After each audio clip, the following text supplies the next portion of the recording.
in the beginning, all films were short. It's not a charity. We're not here to help you. We're not here to help your cause. We're there to make our money make money. It probably takes a year to 2 years to really start seeing money. That title of executive producer on a feature is not the same as the title of executive producer on a television show. Because what you're seeing on television right now is history in terms of where decisions are being made today. Don't give yourself a bad review before you start. I'm sorry, I'm super awesome, and this is my pitch. What are recommendations for packaging? Getting to the right person at the right time, and you have the right piece of the package that they want to see. And be able to adjust, because the plan will never execute exactly as you plan it. If you set aside money for social media, for a publicist, for marketing, things like that, and really you don't have to sit behind those dollars and you can have more control of your own release.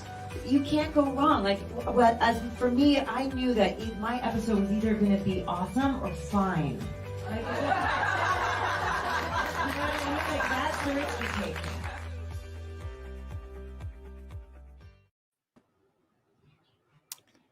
That's right.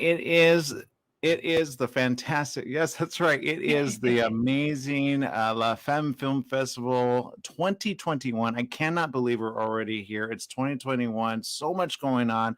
Such a great festival. Joining me right now is Rebecca Trub. Rebecca, having you on today's cast is going to be a fantastic one. I can guarantee you there are so many films. I know you have never attended the La Femme Film Festival, but I got to say, as a women filmmaker, you yourself know the challenges, the complexities, writing, directing, putting a team together, and then using the team again and again. What would you say is probably one of the biggest things that filmmakers, especially right now during coronavirus and just in these years, need to kind of keep in mind? I mean, right now it's difficult because there's not a lot of platforms that are, able to provide a lot of areas or spaces to be able to provide the platforms or the funding. I think funding is always a big one, so it's trying to find that, and having film festivals like La Femme that are really giving a platform and a voice for women is a huge thing, because I know the film industry has been very male dominated, and now this is a great opportunity for women to come together, to support each other, to find funding, to find distribution, and to have a space. Yeah, and speaking of which, I mean, today I am super happy to announce that it is one of the first times we have ever done a hybrid model, which is both in person, so you can actually check it out at the LA Live Regal Cinema, and it's happening again October 14th through the 17th. You can get either tickets in person and meet all the great filmmakers, see all the films, and or attend virtually. This is one of the very first times we've ever done this, and I'm excited for it because it's just happening in a great way. Last year, we did not have an in-person film festival. We did not have an award show in person. Obviously, it felt very different, but we were able to connect with an international audience as we are this year. So we're excited to bring each and every filmmaker to you personally right here, right now, to talk about this. Again, get your tickets, whether it be online and or virtually. It is lafemme.org. Get your tickets. There's many different ways to do so. We're going to take a quick break. We'll be right back with our first filmmakers of the day. It's going to be an interesting film, Klautz or Klautz, or we'll find out right after these messages. Stay tuned.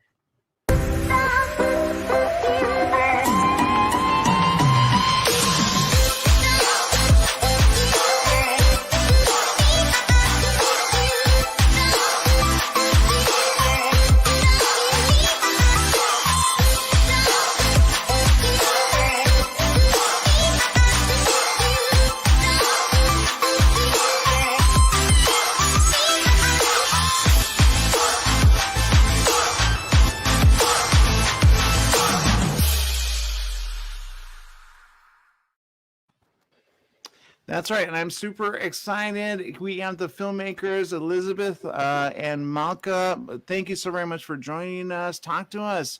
The film, I know I'm going to mess it up, but it starts with a K and ends with a Z, and it's got a dot at the end. What's it called? Klautz.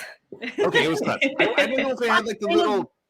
Want to call it Klautz now because that's just such a fun word to say. Yeah, right. Klautz. In certain international waters. Look, talk to us about your project. Obviously, you made it. You're here at the La Film Film Festival. Talk to us. Help us out with this project. Liz, do you want to get us started? Well, the film is called Klautz, and it's because it's about a woman who keeps tripping over herself and her life and everything that she's going through. And so I, as the writer, decided to take that and see what it would be if it turned into something literal. So when you are going through something tough in your life and you just keep tripping over yourself, what does that look like? So I gave Malka, our beautiful heroine, the challenge of literally having to trip over everything to figure out her path in life and struggle through the grieving process. And what was that like? Did you get a body double for that? I did not. Did you injure yourself at all?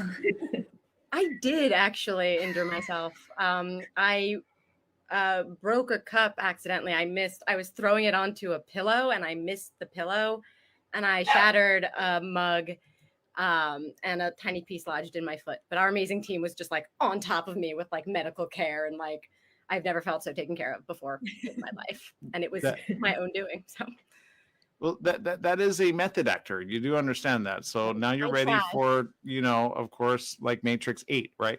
Obviously, Elizabeth, putting a project and a team like this together and finding Malka for it. How long have you been working on the process to get it to now we get to watch it as part of the, La Femme Film Festival family? It actually came together rather quickly. Malka has an amazing theater company in New York, and I had worked with them before, and we became fast friends through Shakespeare and all the goodness that is doing theater in New York. And so at one point we were talking about, she came to me to write something for her theater company. And then it tumbled and tumbled and tumbled like we like to do, and turned into, well, let's produce a short film instead. So she said that in, I guess, July, and we were shooting by December. Wow. So pretty quickly, we, just went draft, and had lots and lots and lots of readings and put together our team, and now we're here. Yeah. Rebecca, I know you got a question. Go for it.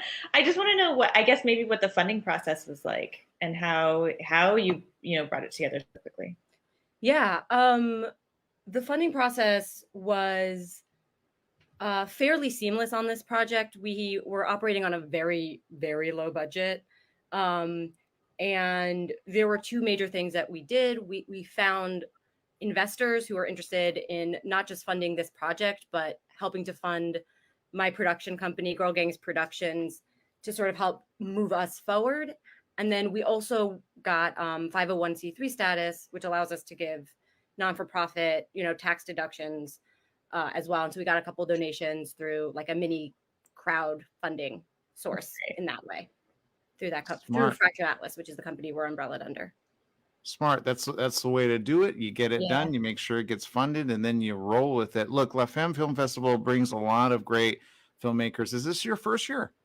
Yeah, it's our first film. Oh, your first film ever? Well, go ahead. What does being in La Femme Film Festival mean to you? Like, how has it affected? Were you guys excited? Yeah, very. I think thrilled as like female filmmakers who are new to filmmaking, because we come from a theater background. I think that there was something just so welcoming about these like female focused film festivals like La Femme that made us feel like part of a community instantaneously. And we get to meet other women who are sort of fighting and working to tell stories that shift the narrative in similar ways to the way we are. And so it feels so symbiotic, like we can lift them up, they lift us up, because we all have like a a common purpose in why we are creating the art that we're creating. So I'm Amazing. thrilled. Yeah. Yeah. And Elizabeth, what did you want to say? Oh, I said it, just that we're thrilled. And then Malka said everything was better than me, so I'm going to stick with her. Well, there's a lot that are submitted. It is always nice to be able to see something on the big screen. I know with coronavirus the way it is, we are always trying to do things safely, but seeing it on the big screen is different than watching it sometimes on a little screen. But we are offering both, again, to each and every person watching. All you have to do is get your tickets at lafemme.org and, of course, see the great project, see how it was done. And I want to say to the both of you, congratulations on Klautz. And Malka, are you good about not being a klutz anymore? Did you learn anything from it? No, I have failed miserably at learning that lesson. And Elizabeth, any recommendations if you are a klutz? Well, I mean, I guess just, careful for what you wish for. Well Very said. good Well note. said. Roll with it, right? Okay, speaking of which, thank you very much for spending time with us. How can we, of course, find more information on your great film? Do you have a website or Instagram? We do indeed. It is girlgangproduction.com, or you can find us on Instagram at girlgangsproduction. Fantastic. Okay, well, we'll see you again this entire week. Can't wait to meet you guys in person, virtually and or in person again. So stay tuned for more right after this of La Femme 2021.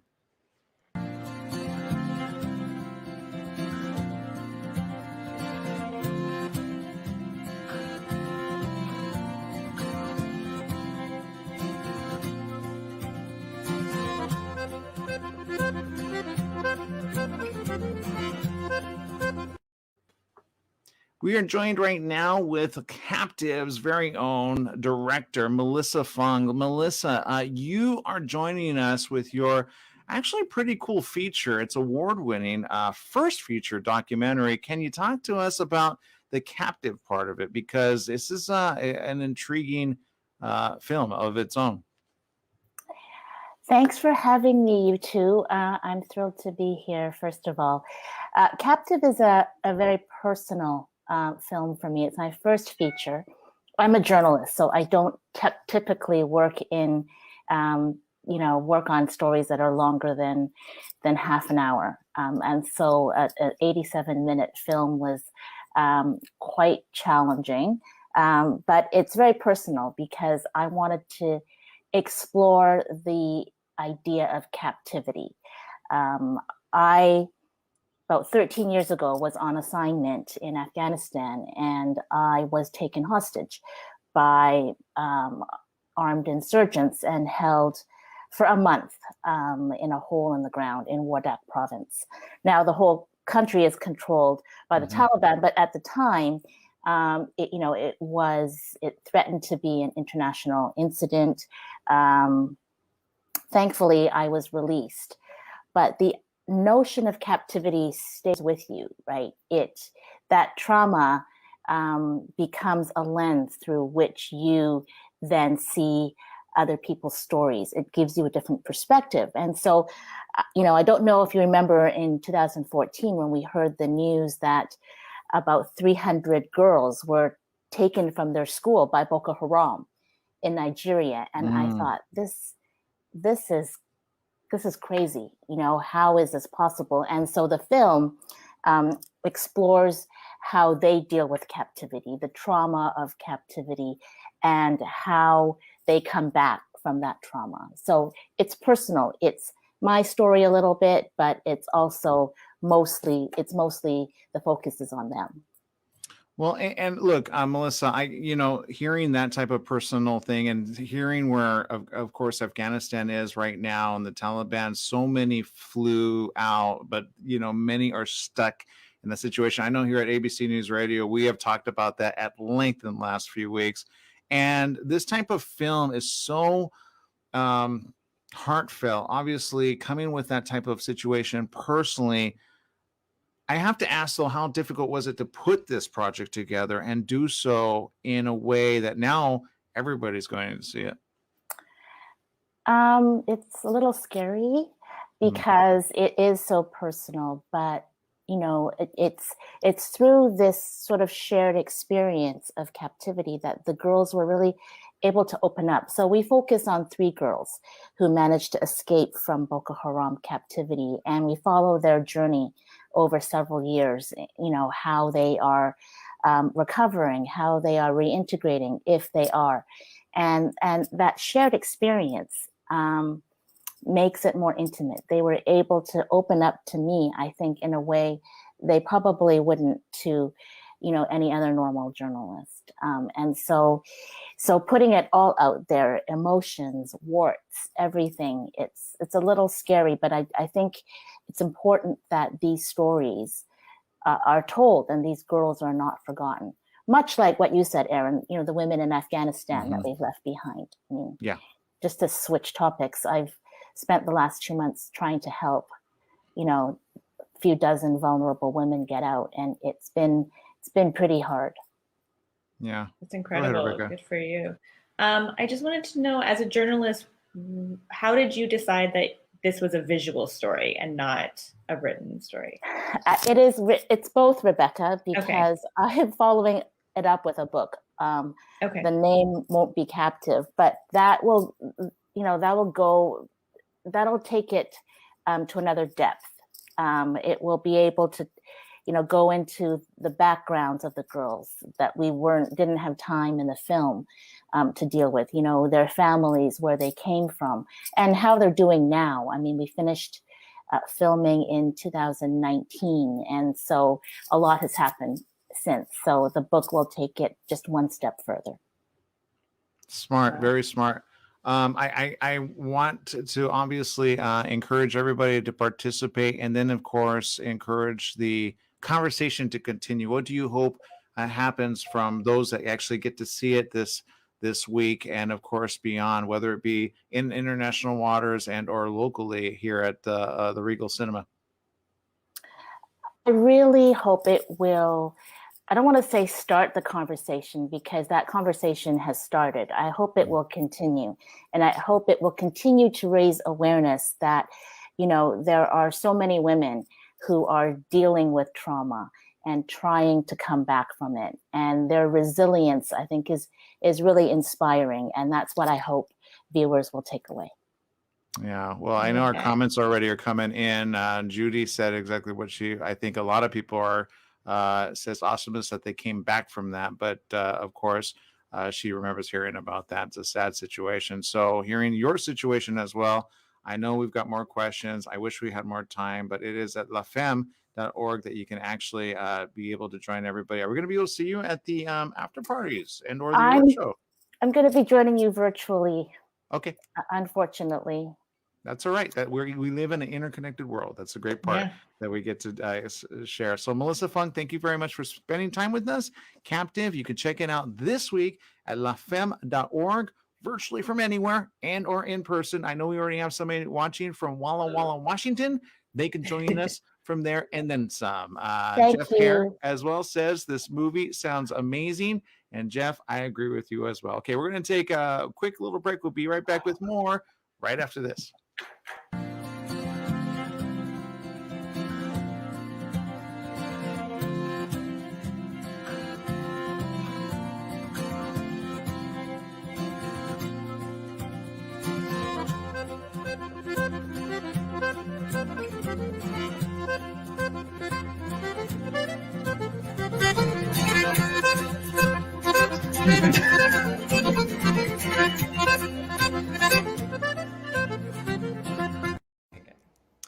That's right. We are here, followed by Camino Faith Walk. Peter and Kristen, thank you for joining us. Look, I understand that this film is going to be one that many people are going to walk away from, and some might even say, how did these two make it work? Because you guys are already a loving couple. I don't know. Do you end up going like, can we just take a moment and not talk to each other because this is stressful making a film? I know. I don't think that ever came across. At one point, someone asked us, aren't you two ready to not walk together? And we're like, nah, I think we're good. That's when you know you've got it. So for those who are familiar with our film, Camino de Santiago Faith Walk is our pilgrimage. In 2019, we both left our careers and we needed a place to pivot. So we made a goal to travel to the holiest places in the world and document the commonality between religions, what brings people together, how we are all similar. So this film is the first leg, if you will, of our pilgrimage. So we walked 500 miles across Spain and we carried 20 pounds of camera gear in the backpacks that are behind us. And we documented the lives of pilgrims who we came across and how they changed our lives. Yeah, I'm looking at the trailer, and I will say this. First of all, I see why you married him so he could take all the equipment. That's number one. Strong. You're built like a rock, Peter. Did you find yourself like coming back with more faith than you went? Yeah, it was a evolution, because when you walk and when you travel at the pace of your own footsteps, you really get to process. So it was tremendous, and it evolved over time. And this film, I think, has been a faith walk in itself. At first, we just knew that if we were to do the walk, we had to have a bigger purpose, and that was to be able to share this pilgrimage with people who might not physically be able to walk it in this lifetime. Yeah. And so then we came back and we had 300 minutes of edited footage of every single day of what happened. And then we realized, hey, if we cut all the junk out and focus on the most important moments, I think we've got a documentary. And now we're so honored to be in this film festival. So the making of the film itself has been faith building, I think.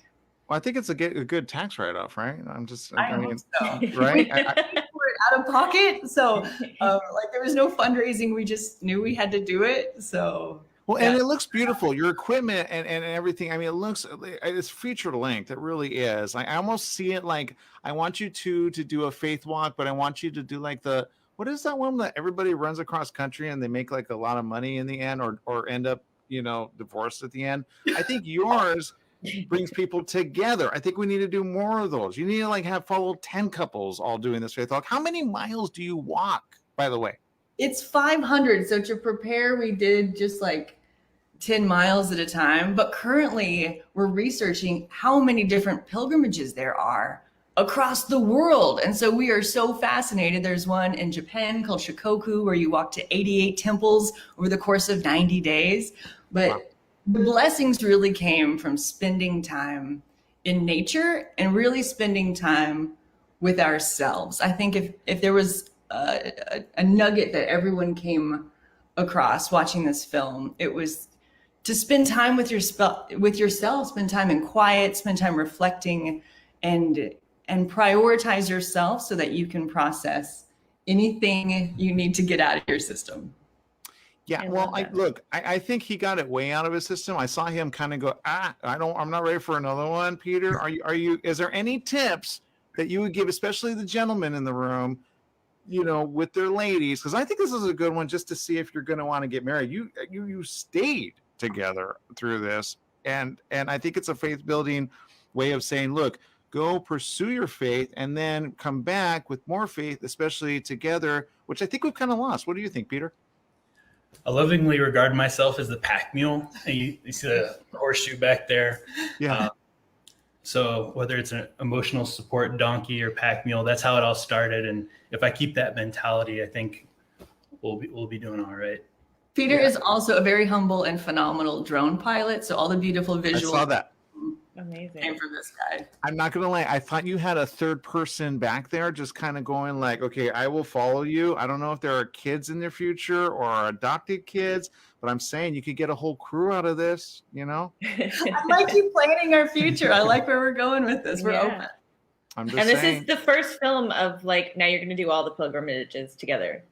Lord willing, your words to God's ears, that would be the biggest gift, because there were countless gifts from this experience. It was incredibly difficult, but with every challenge comes moments of, wow, this was worth it. And this moment is one of those. Well, before I let you go, I'm going to say this. Of course, walking with faith is one thing. Walking with somebody that can share that faith is another. And then sometimes there's things that just go wrong. Was there anything that you go, Thank you, God, for making this happen. Either one of you. There were a lot of challenges along the way. I think crashing the drone. Yeah, we had there were some technical things that happened, but with every challenge we overcame, it just made us stronger. So, well, it sounds like you walked with God all the way through and back, and they brought you to La Femme. I'm gonna say thank you to the Lord and more. Thank you for bringing this great couple to us. Thank you for spreading this information and this knowledge. Again, for those that want to check it out, it's this week only at La Femme. It's virtually, it's online, it's of course in person. You both, again, keep doing what you're going to do. The next film, again, is going to be how soon? I don't know. We're working on a book currently. There was a testimony written while we were on pilgrimage, which talks about what happened before the pilgrimage and also our experiences in Israel and in 6 weeks in India. And that is called My Journey Back to God. And it should be available on Amazon very soon. Yeah, I'm going to tell you right now, I can guarantee you Jesus would not want to come back and do that walking thing now that he knows there's electric vehicles. I can guarantee you. Right? It builds, right? Did you get any sores on the feet, Peter? Oh, yeah. Yeah. Okay. Get an electric scooter on the next way back. Okay, I'm just saying. You two, thank you so very much for joining us again. It's La Femme 2021. We're so excited for it this week. Get your tickets, lafemme.org. We'll be right back with more right after this.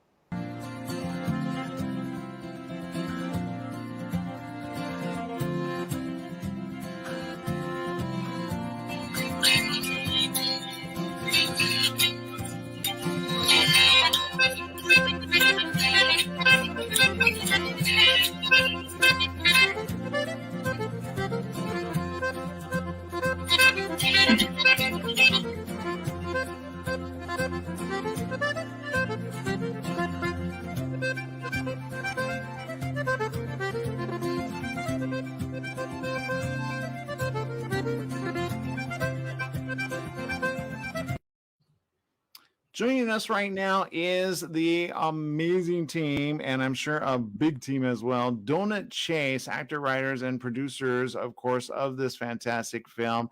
You can find it on Instagram at Donut Chase Film. Talk to us, Valerie. Talk to us. You guys are doing this, and you brought it to La Femme. How honored are we? We are honored. Yeah, we're very honored. Well, Donut Chase is an idea that came to us and our other writer, Lisa Barron, who's not here, maybe 5 years ago now. And then we did it 3 years after. And it was just a really silly story that was stemmed from one of my personal love for really a donut that's hard to find. That's smart. Yeah. but I gotta ask, I think it was your sugar rush that helped him join you on this rush. Is that true?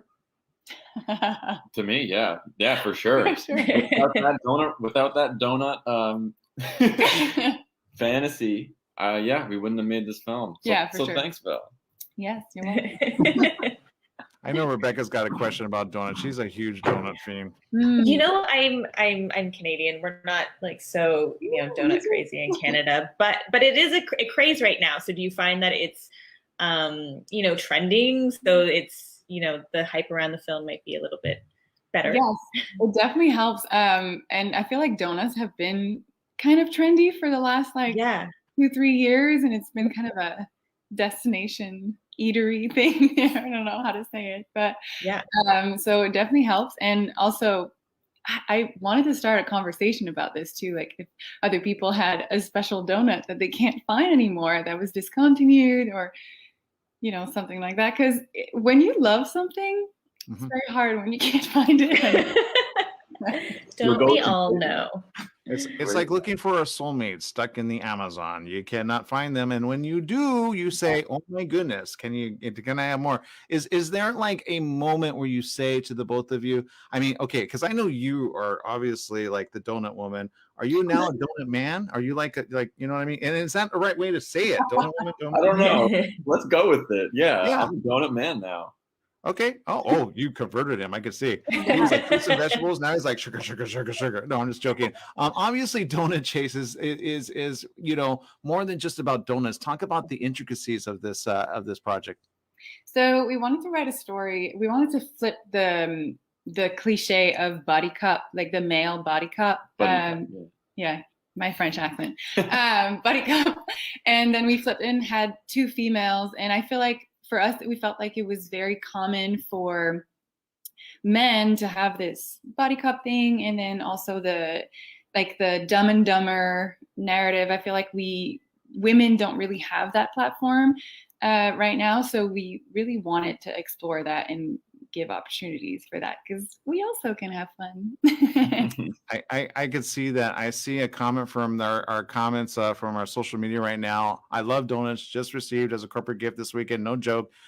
Donuts and 2 dozens of yellow roses. That's always nice. I'm looking at your Instagram right now, and I'm seeing, of course, the donuts that look good. Can you give me the top 3, both of you? Well, number 1 would be the chocolate.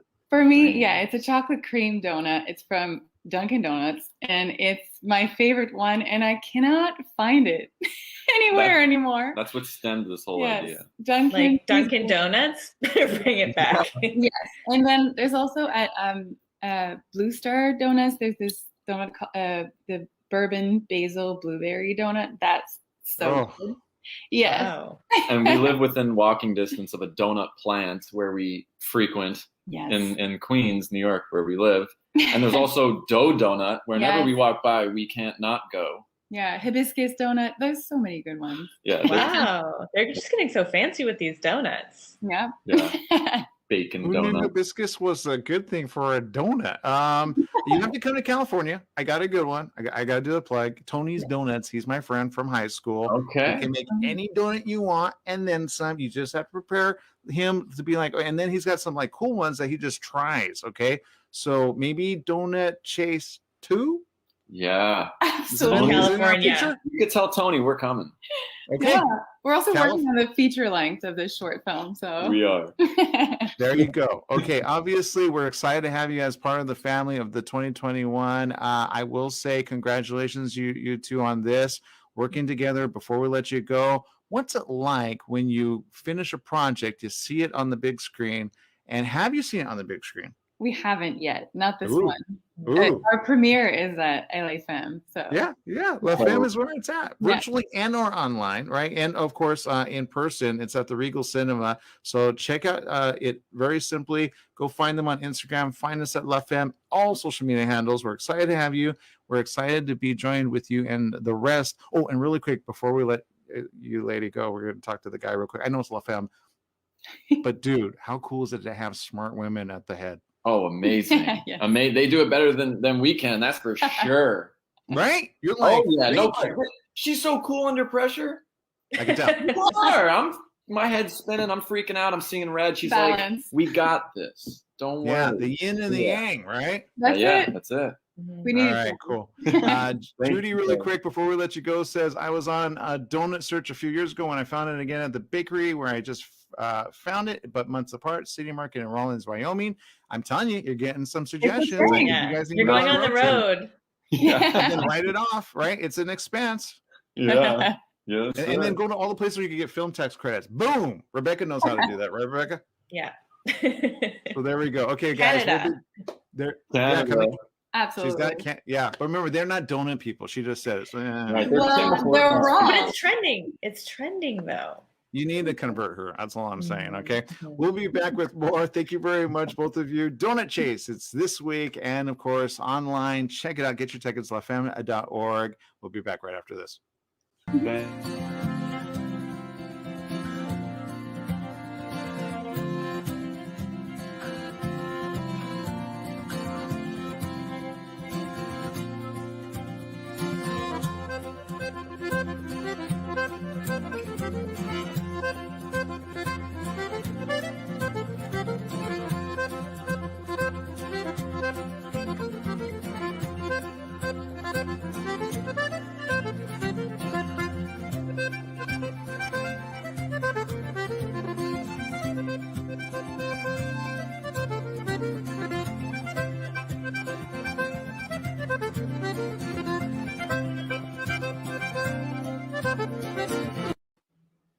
We're joined right now with Monique Sorgan of Wait, hold on. It is Rockabye Baby or it is Rockabye Baby? Which is it? It's Rockabye Baby. I'm not sure what you mean by but I would love to find out. I think there's a feature length second double on this. We got to talk about it. I already looked at this. It looks amazing. Talk to us. There's going to be a lot of films this week, but yours makes a very special entrance. Can you talk about it? It makes a very special entrance. How so? You mean the opening shot? Sorry, I'm all of it. So basically, Rockabye Baby is the story of a drug deal that goes wrong when the dealers get to the drop and find out that instead of cocaine, they have a live baby. And one of them doesn't want to give it back. So that's the cocaine or the baby? Which is it? Well, they don't have the cocaine. They only have the baby, and the baby is adorable. Oh. So the baby kind of steals the show, and most people will want to watch it just for the baby, I think. But yeah, the idea behind it was, if women ran drug operations, they would be smart enough to know that if you just put cocaine into baby carriers and then put like a baby doll on top and a blanket, you could go trade your cocaine in plain sight without looking shady at all. So these drug dealers dress up like guys, they drive Priuses, and they just trade their cocaine in public parks with children playing in the background. So that's kind of what the setup is at the very beginning of the movie. And then when they get there this one time, the baby doll is not a doll to their surprise, but an actual live baby. And that kind of sets everything in motion. So it's a divine intervention of the highest accord. Is that where we're going with that? I mean, I'm not going to give any spoilers away, but basically, did they get lucky? Did they get unlucky? We don't know. What I can say is that, like, from the bottom of my heart, I wanted to make a film, even though it's a comedy, and I'm really focused on making comedies in my life. I really believe that comedies can also still have messages. They're just like more fun and easier to grasp, and maybe even sometimes communicate better because people don't feel like they're being preached to. So I was motivated to make this movie because I wanted to show a man who's a big, tough drug dealer, but still wants nothing more in his life than to be a loving father. And that's why one of them sees the baby and he doesn't want to give it back. It's kind of his life's dream to be a father. I mean, all this is very obvious in the film. But for me, as a feminist comedy filmmaker, it really came from the place of wanting to represent something that was a counter argument to toxic masculinity, to just say, look, you can be like this great, tough guy and still be a really loving father who wants to stay at home and, wants nothing more than just to be a dad. So that was sort of where, the whole concept came from for me and why I wanted to make this film. Amazing. Well, and this is not your first film in La Femme either. No, it's not. I had Sorry Not Sorry in La Femme in 2019, which was a lot of fun, and let me know how fun La Femme is to be a part of.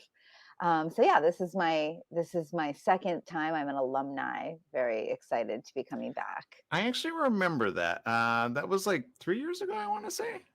It was 2019, so it was really 2 years ago, but it feels like 3 years because we've been in a pandemic and no one's left the house. Like, I think it was like the last live one, possibly. It was actually, 2020. We went all virtual. This year we're doing the first hybrid, Regal Cinema, obviously the awards, and then some being on location. You remember, of course, we've had so many different locations, but the Regal Cinema has always been the best. LA Live, it's where it's at. But you can also tune in virtually from anywhere, international waters, and then some. So yours obviously is going to make some people go, should I do this? Is there any tips that you give to new baby people that save babies? Because I'm hoping they saved them in the end. Well, I mean, it's a comedy, so everyone's kind of nice and fun in it. Even though they're drug dealers, they're not actually scary. It's like, you know, I think like with my comedy, if you look at Sorry Not Sorry and Rockabye Baby together, what you'll find is like Sorry Not Sorry is making a mountain out of a molehill, whereas like basically taking a very mundane issue and making it like really important, whereas this one does the opposite. It takes a really important issue and makes it really mundane. Well, I think you're doing it right. I'm getting ready to laugh. I will, you know, somebody said no on the cocaine the baby thing, but you gotta watch it first, and then wait till the end to say, okay, I get it, right? It's a good time, and strangely, it's a completely inoffensive movie. Even Yeah, better. and we need more comedy right now, way more. Yeah. Everyone needs to laugh a little bit. And you will love this baby. I found the cutest baby incarnation. Okay, Rockabye Baby. I Can't believe wait. it. Just make sure you keep that one from getting in any other criminal's hands. I'm just saying. Well, you know, once it's in The a bad criminal's hand, that criminal has the means to protect the baby from Yes. escaping. Yes, thank you. And Preach that gives one. up Preach his that. gives up his wrong ways.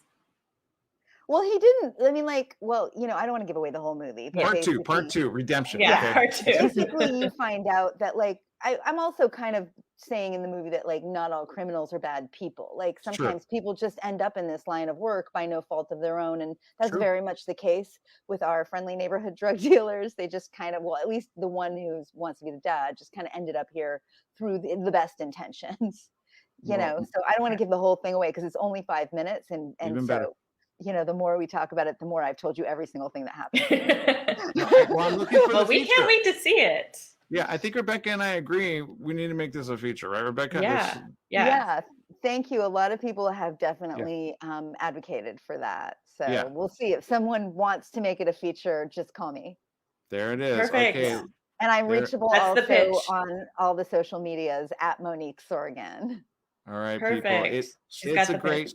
We got shorts, we got features, we got documentaries, we got it all. It is this week and more. LaFemme.org is where it's at.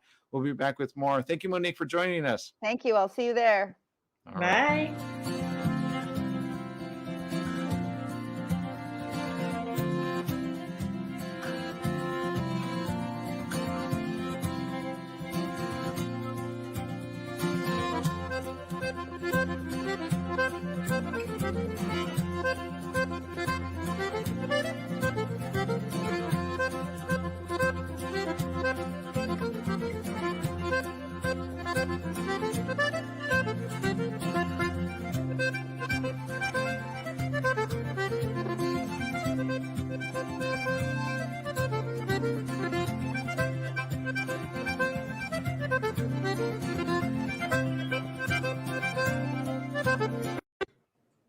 Joining us right now is Renata. Renata, I'm going to let you. I'm going to mess it up. I'm not even going to try that one. Or Malayo? Malao.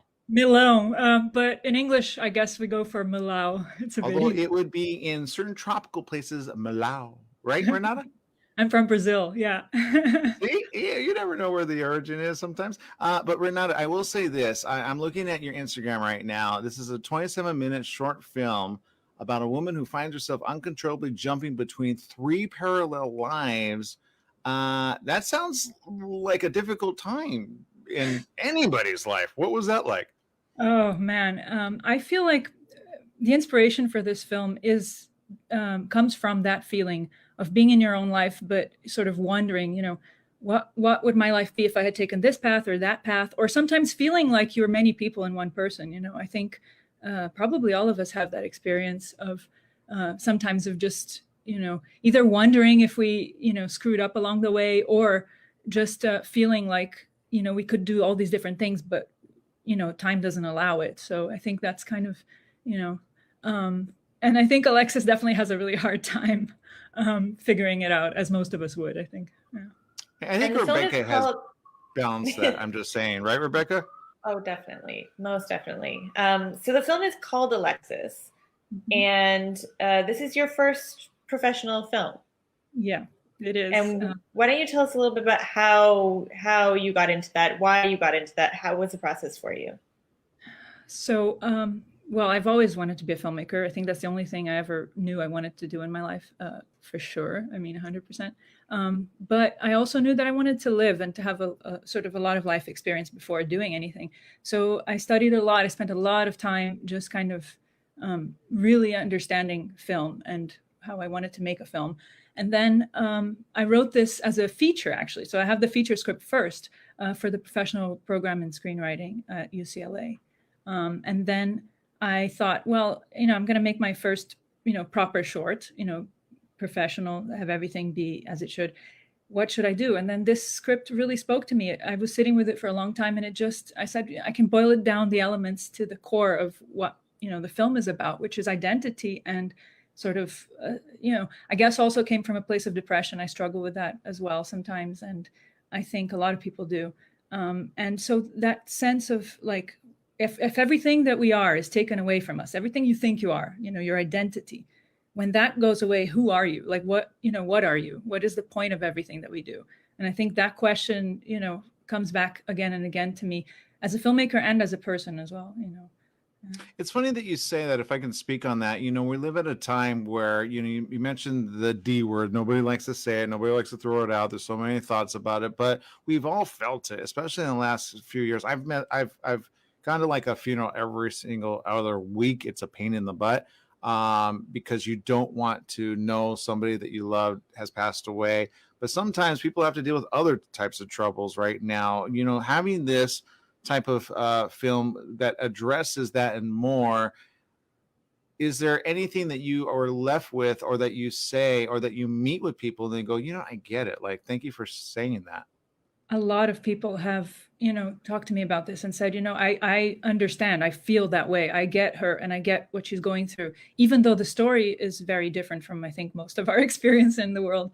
The emotions, the feeling of it, I think you're right, Aaron. I think a lot of people don't deal with the reality of how they're really feeling. And when you don't do that, there's, it just grows inside you. And at some point, it becomes a sort of an existential crisis. I think a lot of people get to that at some point in their lives. And so I think, we have to address it in some way. And I think in film, the great thing about movies is you can really allow yourself to feel all these things and to think all these things without, feeling that it's just you and it's about you, without feeling uncomfortable about it.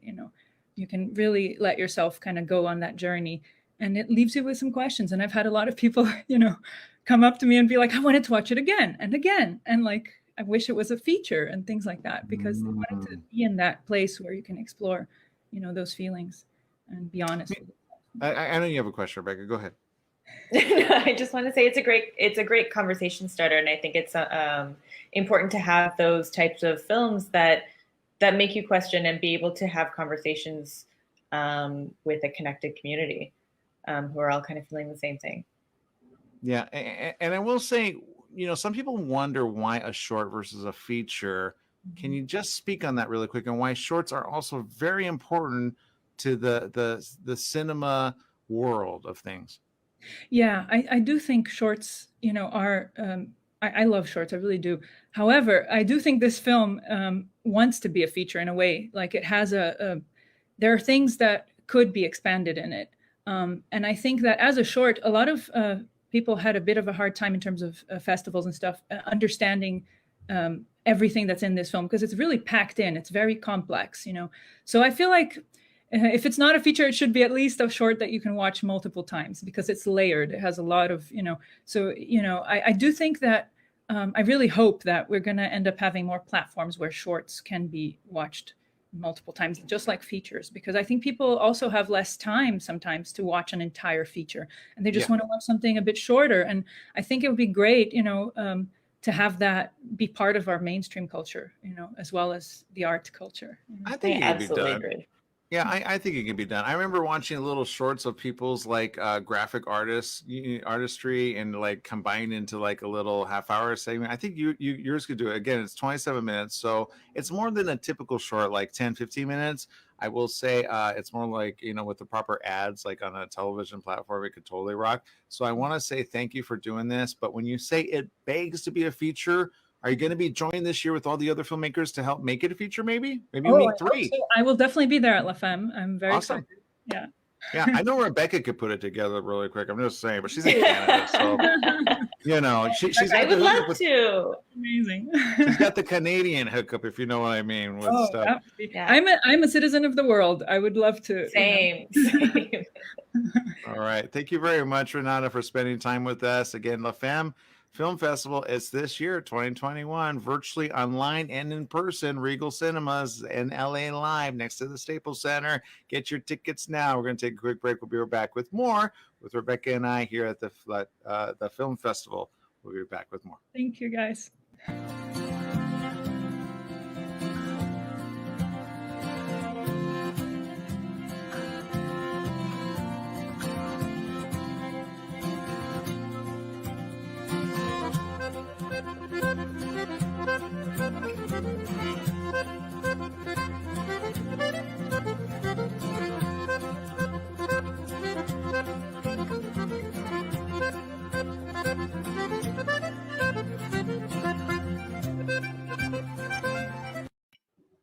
We're joined by Mary Robbins of Womenkind. We just jumped in on her and we said, Mary, look, bring your script over to us and let us look at it. We have a great thing. Sometimes it's film, sometimes it's features, sometimes it's short, sometimes it's documentary, sometimes it's animated.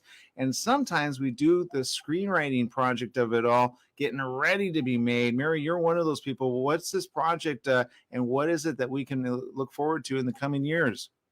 So this is a pilot. It's an original pilot, and it's called Womenkind, and it's about what if women ran the world, have always run the world. Oh, so yeah, we'd be ahead. We would have been. This is something I'm very passionate about. I love this.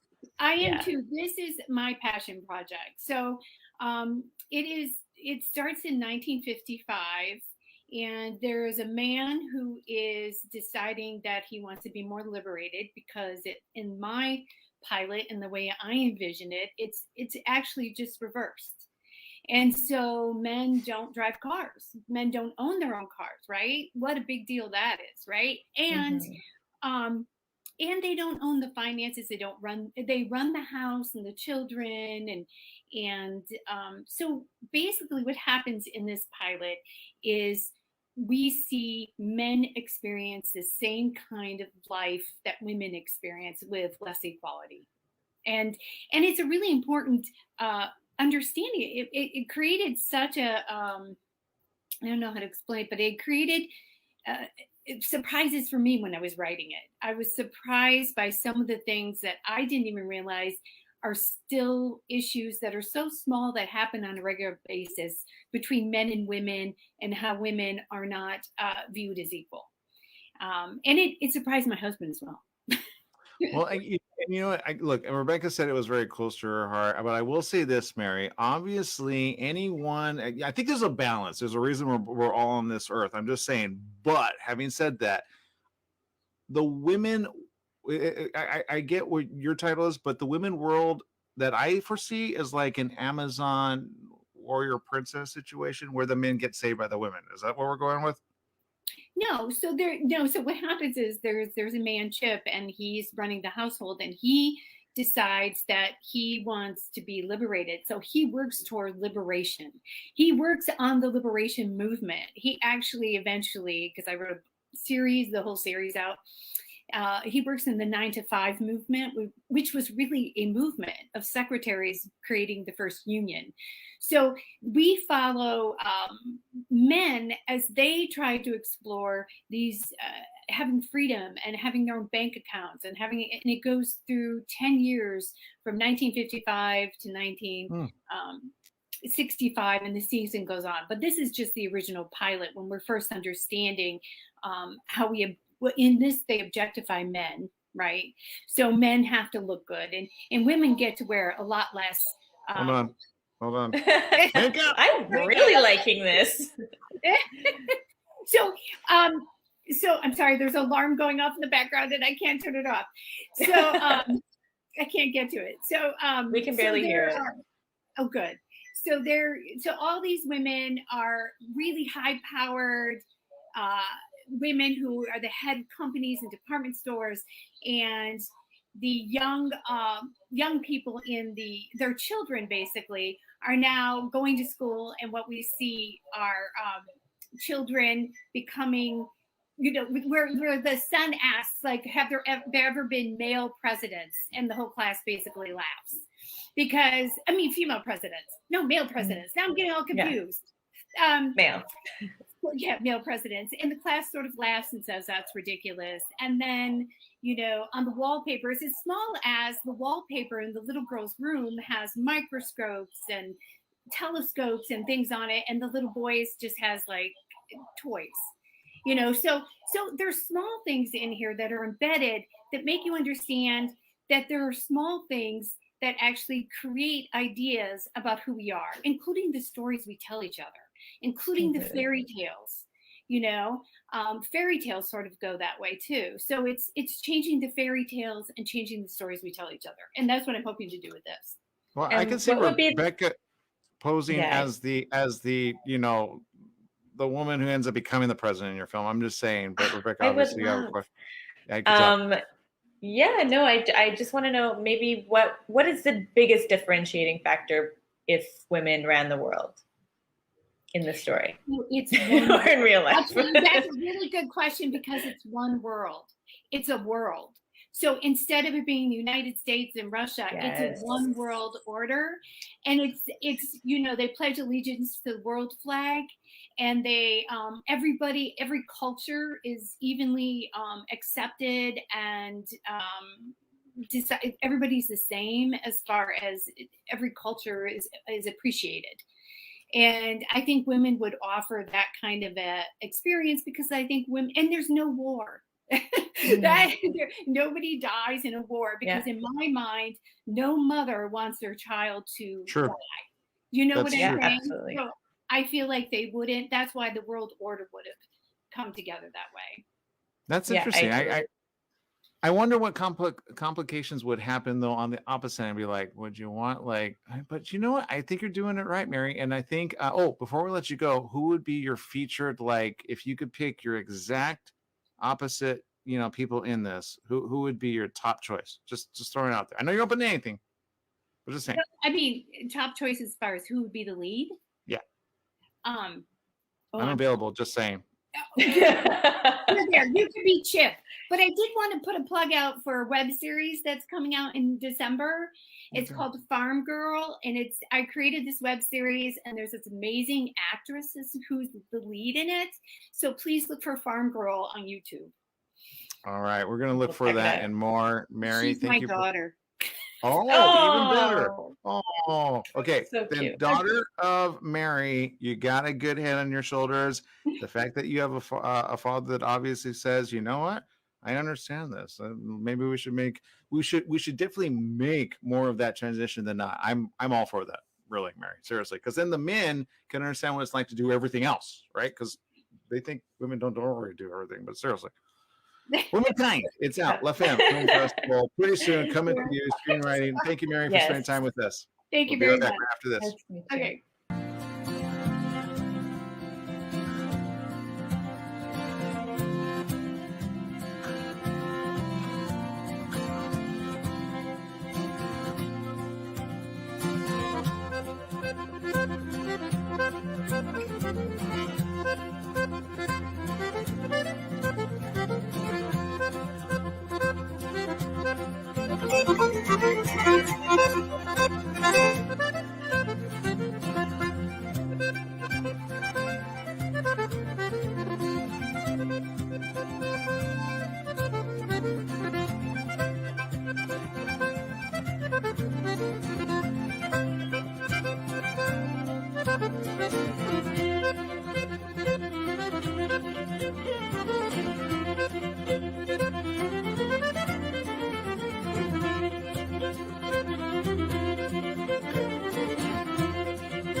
We're here joined by Alex October. It is a feature film. It is one in which we cannot wait to talk about this. It is one where a hopeless man places a bizarre classified, but his plan to kill himself takes a turn when ... Uh-oh, I don't know what to do. What happens? That was Tara making her grand entrance. She played Yes. It worked. It Nice worked. timing, I Tara. realized I had to actually turn on the camera to Yeah. make it work. Ta-da! Yeah, she works in front of the camera, not behind you guys. Exactly. Well, I will say right now, okay, I can already tell that this was obviously a great crew situation. I'm glad nobody got depressed and wanted to kill themselves. What was the thought behind this, just to make this into a feature? The hopeless man, of course, getting into classified. That already leaves me going, what happens next?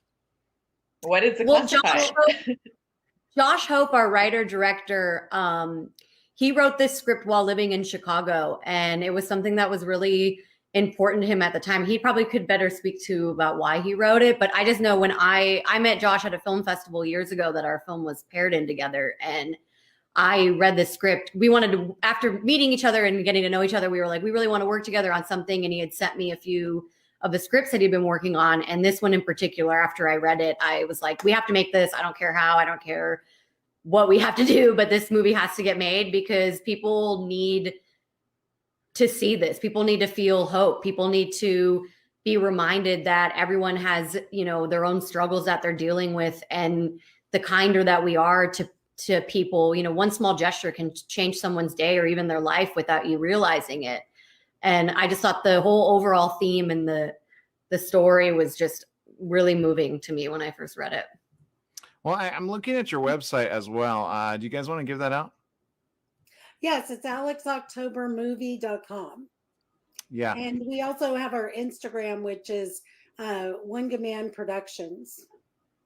Okay. And looking at that, obviously, I will say this right now, it looks beautifully shot. I mean, it reminds me of kind of like a cool Batman episode. Obviously, the coloring and all this, you really put a lot of time and effort in this. I am so happy that you bring that up, Aaron. Yash Khanna was our cinematographer. He's fantastic. Tara knew him from another project that she had worked on with him. And when Yash came on board, it really elevated everything we were doing in this film. We were working with a very tight budget. We shot in Chicago, which is a fantastic city, and the people were just fantastic. But Yash and the gaffer that worked, we need to update that trailer. That was our promo for the festival we just wrapped up. But Yash and his gaffer, Teague, really just elevated the look, the feel of the film. And then we were very blessed to be able to have a fantastic editor. So everybody involved in this film would just really put their heart and soul into it. And we're very proud of, how it looks, as well as the story that we're telling. Josh Hope just wrote a beautiful script, and then the performances of the actors are just incredible. So we're very, very happy to be in the festival and talking with you guys. It's like your baby that you just want to show the world, and like, hopefully nobody goes, oh, your baby's kind of ugly. I mean, I guess that's always the scariest part, is putting it out there. Have you heard what has been the feedback since? I mean, we've been getting some comments that people are saying that they saw it and it was fabulous. Oh, Well, thank Tara, you. do you want to jump in? Yeah, I'm like, thank you to whoever got to see it. We screened it for the first time. I got to see it actually for the first time recently too. And it was like overwhelming. I feel like I blacked out during it. It was like finally seeing, like Lisa said, your baby, and finally seeing it all done. It was really overwhelming. But we're so excited to share it with everybody. And I can't wait for people to come out and see it. And I'm so thrilled to be a part of a female-driven and female-led festival. I think that's super empowering and exciting, because it's hard as a female in this industry to make my way. And that's why, I mean, like when I met Lisa, she's a powerhouse of a producer, and I've learned so much from her. This was my first time ever doing any kind of a feature length or trying to take on a project like this. And I would not really call myself a producer really. It was out of like necessity. But when I met Lisa and having her, come on and take the reins and use her expertise and her experience was just like a godsend. Well, Rebecca, to answer your question though, I got way off topic. Sorry. Yeah, the response has been really, really positive, which has been, again, it's a little bit scary putting your film out. And we were so fortunate. We just premiered at Dances with Film at the Chinese Theater, and then now to be able to be in La Femme and screening at, the Regal. It's just really exciting, especially with COVID that we are, have the opportunity to share our film with people in the theater setting is really fantastic. I'm grateful to also be able to do the virtual so more people can see it. But we've had a fantastic response, both from men and women, which is really, it's a very universal story. We deal with mental health. And as Tara mentioned, I think why I gravitated to the screenplay, and I'm very happy that the film kind of fulfilled the promises of Trub's beautiful script, is that we're all people in this journey together. And sometimes the person who you think is just a big jerk, there's something they're going through. People have pain. And frankly, our two main characters, Alex and October, on the face of it, are not very likable people. And yet Tara and Brad Hunt, who plays our lead, did such a fantastic job of tapping into the humanity of who they are and making us as an audience really root for them. And it's, and Josh is very dry. There's a dark comedy element to the film. So it's a good ride. And it was so fantastic to share it with an audience and see how they respond. We've had good feedback so far. Well, I'm very excited to see it. Oh, thank you. Yeah. And again, she can watch it from Canada because she can't make it to the LA premiere, but she can watch it online. Thank God for our ability to do so. And of course, we have a DRM available, so that means it is not going to be able to be pirated. That's the great part about the Femme Film Festival this year as well. So it is a great hybrid, able to be watched from our international audience as well. So for people that want to get tickets, it's lafemme.org. Check it out. Fantastic film. Keep it up. You got a great team together. I cannot wait to see the next feature film from you two. Thank you, Aaron and Rebecca. All right, more right after this. Stay tuned.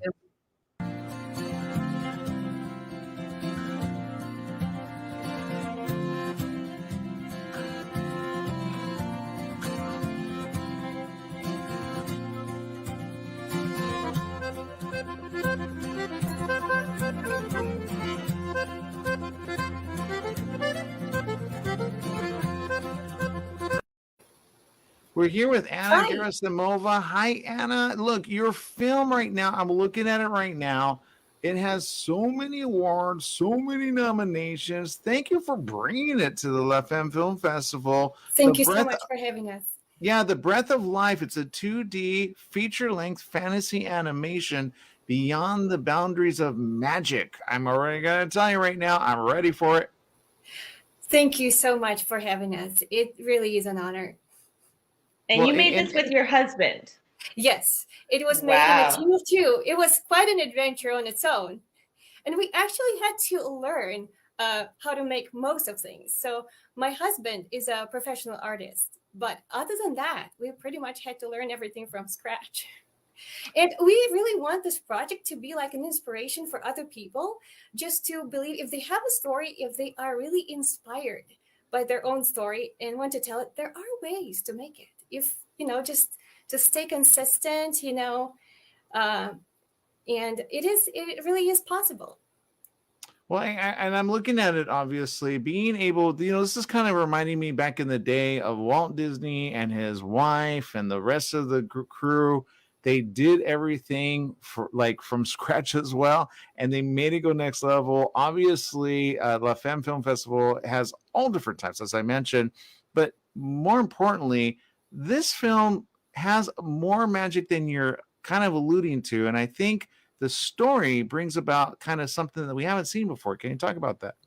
Absolutely.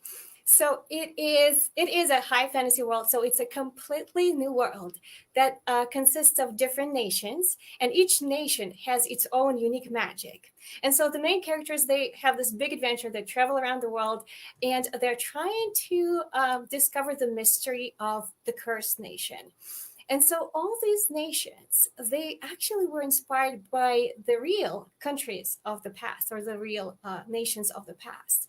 And so, for example, I have like Magi of Dreams there, and they can tell a fortune, and they have other skills, but they were inspired by ancient Chinese culture. Oh. And so, yeah, like Magi of Natural Forces, they have all this weather powers, and they were inspired by the Viking culture, and so on. Of course, the main character, see, I am from Russia, and the main character is from the Live in Nature nation, and she this nation was inspired by Slavic cultures. But yeah, I was trying to create this really balanced world, and of course we have the female protagonist there that is very strong in her magic, but there's more behind it. It really is her feminine power that kind of helps to make this twist at the end among all these male leaders. And well, I love that. Hopefully, yeah, people can relate with that. I'm already looking forward to it. Whenever you bring magic into the universe of this world, I say, why not dream? Bring the kids, bring the parents, and learn to dream. But I will say the voices of this particular film as well. How did you find them, and how did you bring them together, and what was that process like, especially being, an independent film producer and not going like, Lucasfilm, although I think that's probably next in your future. Right. Well, we were actually very lucky with our voice actors. We had to ask a couple of friends to do it, but we are very lucky. For example, I needed a girl who would have an authentic Chinese accent, and we happened to have a relative that helped us out, and I think she did a fantastic job.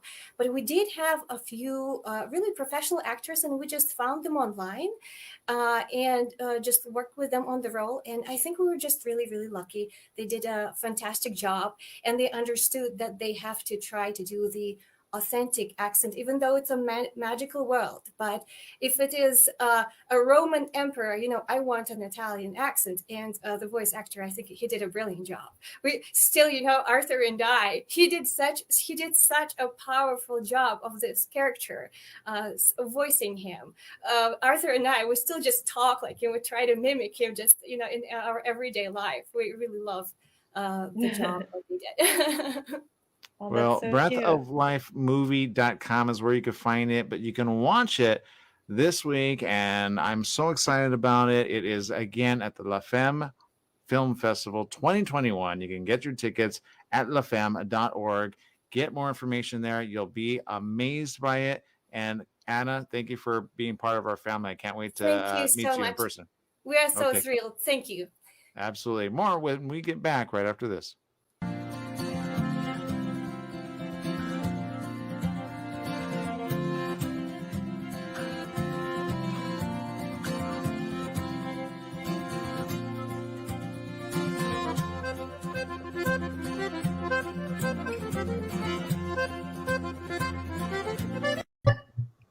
We're here with Beating Superbugs. I'm going to tell you right now, I am ready to beat them down and more. I can tell Bill has already kind of done that with his pad. It looks very clean. I'm telling you right now, there are certain people that I think do not understand the superbug situation that we're currently finding ourselves. Right, Jane? Absolutely, because superbugs work hand in glove with viruses, specifically the current virus and its offspring. So COVID and superbugs are paired.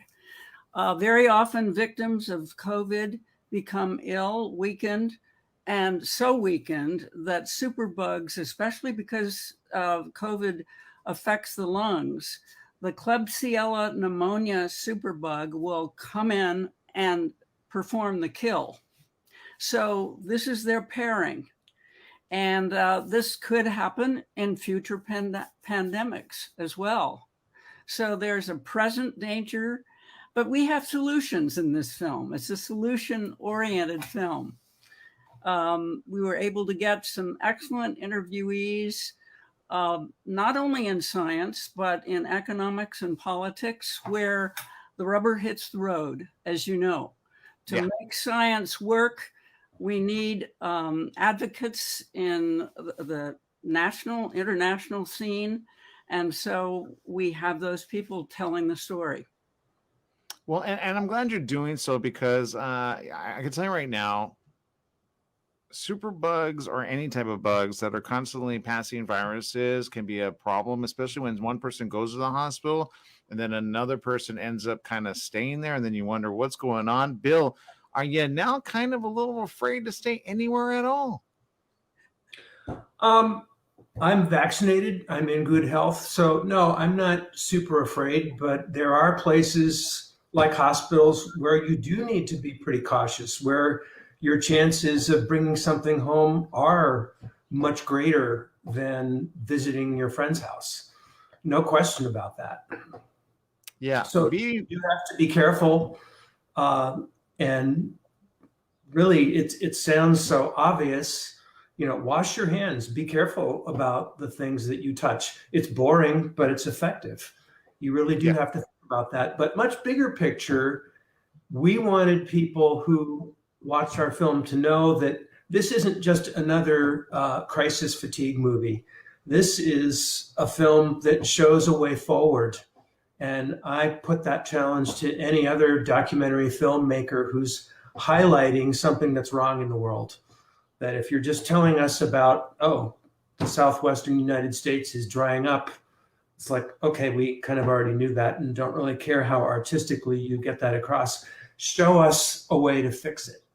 So that's what we wanted to do here. This is a solvable problem. It's not quick, cheap, or easy, but it can be done. Rebecca, were you afraid of superbugs? I mean, bed bugs is one thing, but super? I mean, you know. I mean, I'm afraid of any bugs, really. But no, I think that staying very healthy, taking care of yourself is. I mean, I'm in Canada, so it's a little bit more of a lifestyle here that we eat healthy, take care of ourselves than it is in America. So it's a little bit different. Well, I will say again, Gene, you know, before we let you go, you obviously wanted to bring awareness where there is none. That sometimes is the most difficult thing to do, Gene. And you did so in a way that makes people go, shoot, I need to go just get a brand new bed or not, right? Well, I think people make the mistake of saying that all bacteria are bad. They're not. And that's how we begin the film, by saying we owe our lives to our ancestors, the good bacteria. And that's not just bacteria are the ones the ones that become resistant to our weaponry, namely antibiotics or other methods. There are other methods to treat superbugs, which we deal with, as you know, a whole range of them, fortunately. Yeah. So anyway, we wanted to make that very, very basic germ phobia consciousness in the public, shatter that a little bit and say bacteria as a general genre are good for us. And we need to know the distinction between the good and the bad. And we wouldn't be alive without bacteria. The processes in your body would not work without the good bacteria. And I'm looking at a review from Joachim Larsen, who's the director for Center for Antibiotic Resistance Research, says this is probably the best documentary on antibiotic resistance I've ever seen. It combines scientific strictness with a language that any layman can understand. I'm very much the layman person, but so is my mom, and I like to feature stuff that make her smarter. So thank you very much, both of you, and I'm sure the entire team that did this. I will say thank you for bringing it to La Femme, because it's good to not only just be entertained, but also be kind of going, okay, so we're informed and Right? educated. Yeah. So thank you. you so much. Thank you for having us. Thank you for having us. Including us. Absolutely.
That's right.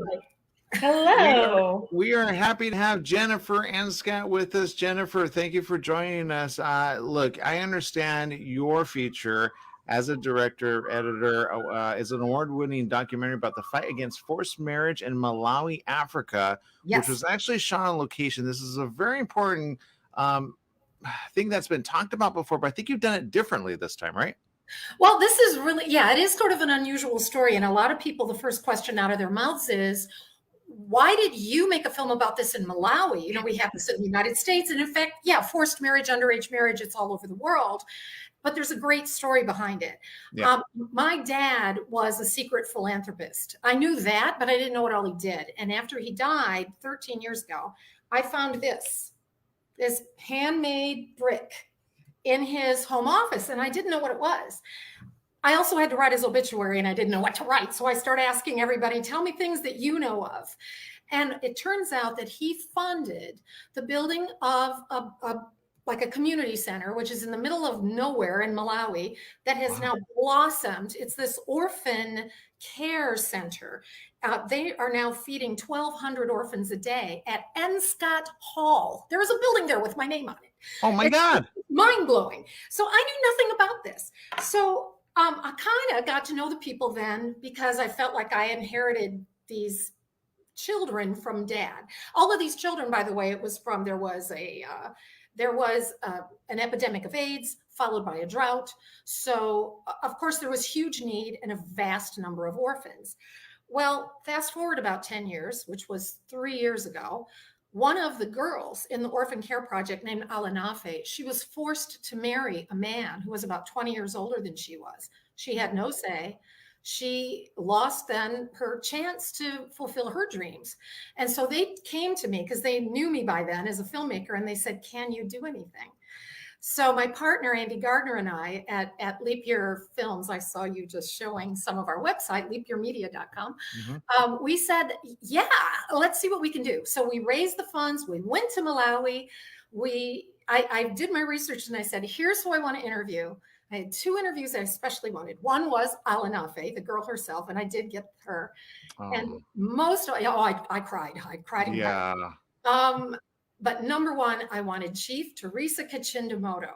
Now, this woman is a superstar in the world of girls' rights.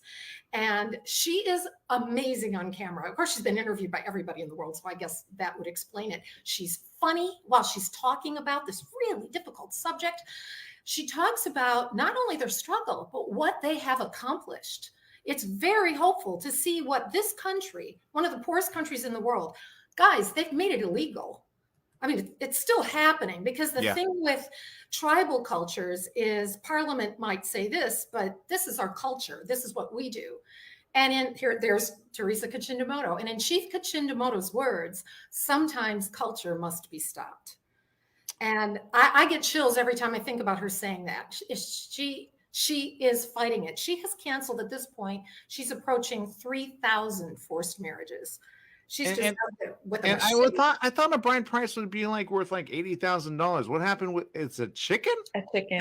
A chicken. Sometimes Alanafe was sold for the equivalent of about $20. It is just a mindset that girls' value is in barter. Now, sometimes for a certain girl, you might get a couple of cows, but you could sell her for a chicken. And it just breaks my heart that. And what we're doing right now with our Malawian partners is we're dubbing the film into Chichewa. The chief is in charge of about 1 million people. And she wants this dubbed into Chichewa because a lot of the people in her tribe are not literate. They certainly wouldn't understand English. So the film is partly in Chichewa, partly in English I said that backwards. In Chichewa with English subtitles or people speaking English. We need to dub the whole thing into Chichewa for her. She's going to take her laptop from village to village to village to, as she says, attempt to change the mindset. And that is, cultural sexism is hard to change, but they're doing it. And it's just one drop in an ocean of problems that girls face. Right. But, it's a wonderful job what they're doing, and I'm just thrilled to have been asked to be a part of it. Yeah.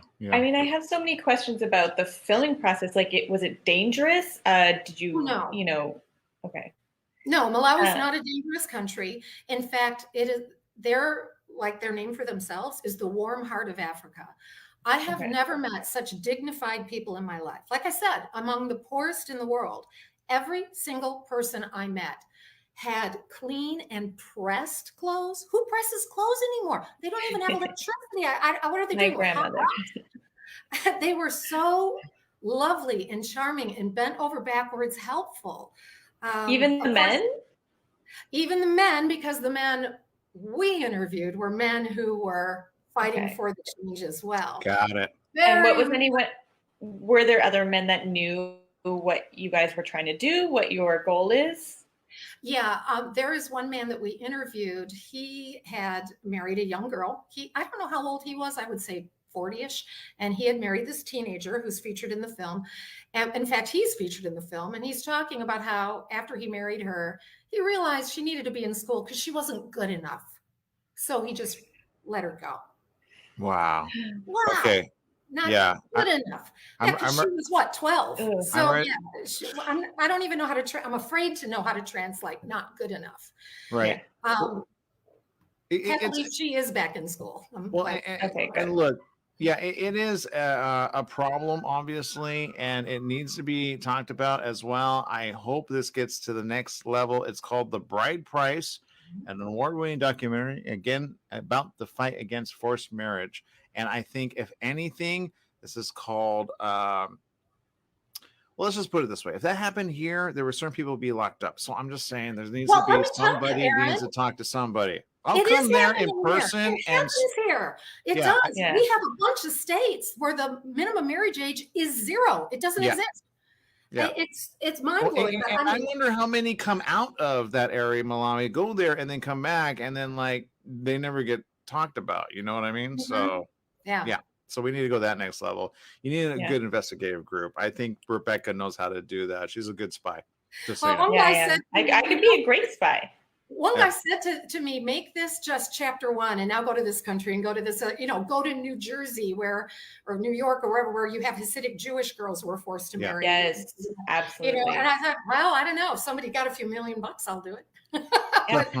I'm joining you. I'll join you. I welcome you aboard. It's worth fighting. And we're all joining you. Again, it is all about sharing. La Femme Film Festival 2021 is where it's at. We get that information out both virtually and in person, the Regal Cinema. It is going to be a fantastic time. I can't wait to talk more to you, Jennifer, especially behind the scenes. I got some ideas already. We need to get some world organizations in on this. We're talking about women ruling the world. I think that's the overlying theme right now. I'm just delighted to come back. I was there 5 years ago. I remember Aaron interviewing me by the pool at the Avalon. Oh, that's right. And it's one of my favorite festivals. So I was just so excited to be back. And it is an appropriate topic for this festival, I think. Well, I'm glad you're back. I know Leslie Lepage, the founder and creator of this, has been working hard behind the scenes to get this done right. And I want to say thank you, Jennifer, for coming back. You're an alumni of the family, and I'm glad to see you again. Congratulations on this fantastic documentary. We'll see you all very soon, right after these messages. lafemme.org.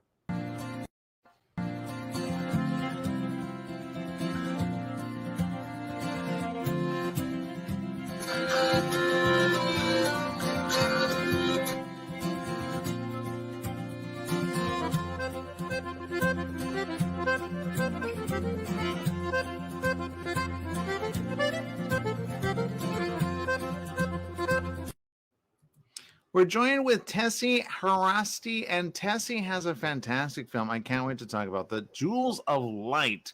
As a producer and actor, obviously, in this, Tessie, putting this together and bringing it to the La Femme Film Festival. First of all, thank you for submitting, and I'm glad it was chosen. Share with our viewers what this particular film, which looks very interesting, like, does it include the Elven? Or the Elven making a special appearance here? Well, no, this is particularly a proof of concept for a whole TV series that I have written. I wrote the original novel and created all these realms and these dialects and these maps I'm like super nerd. So, but this story in particular, I wanted to bring. I think that right now in the world we have a very serious problem of segregation, and we are divided in every sense of the way, and we find more classifications and more ways to divide each other. So I wanted to find a world in the realm of using fantasy as a medium to bring that unification again into the world. Smart. Again, how do you say her name? Who? Galera? Yeah, Galera. You got to be careful on that. She might cut you. Yeah, Galera and Ilsebel, they're two women. I also wanted to break the stereotype in fantasy about how women are portrayed. These women are the women that I knew in my family, the Latina power that said like, oh, we have a problem, let me solve it, I'll deal with it, you know? So it's not like, oh, I'll wait for someone to rescue me, let's see, you know? And there are more characters that are coming right now in this proof of concept. I could only do a snapshot of what Galera and Ilsebel go through because it's so ambitious. It required a lot of budget and it required a lot of time and patience and a beautiful team that helped us get these images, this makeup effects, special effects. Fantasy is a different thing. It's a very, very ambitious project. So I really hope that this can become a TV series that could be streamed everywhere and that could bring into the hearts of people something that is more like, okay, how can we find the things that connects us together, the universals, right? The being human, the love, the hunger, the poverty, the richness, everything, culture and everything that brings us together instead of continuously separating us. Well, it looks amazing. I can't wait to watch it. It's Jewels of Light Film, and you can follow them on Instagram. That's where we saw the trailer right there. Again, I'm looking forward to you kind of taking it to the next level, and I want to ask, what will it take to get there? Because you're being surrounded by a bunch of filmmakers and then some.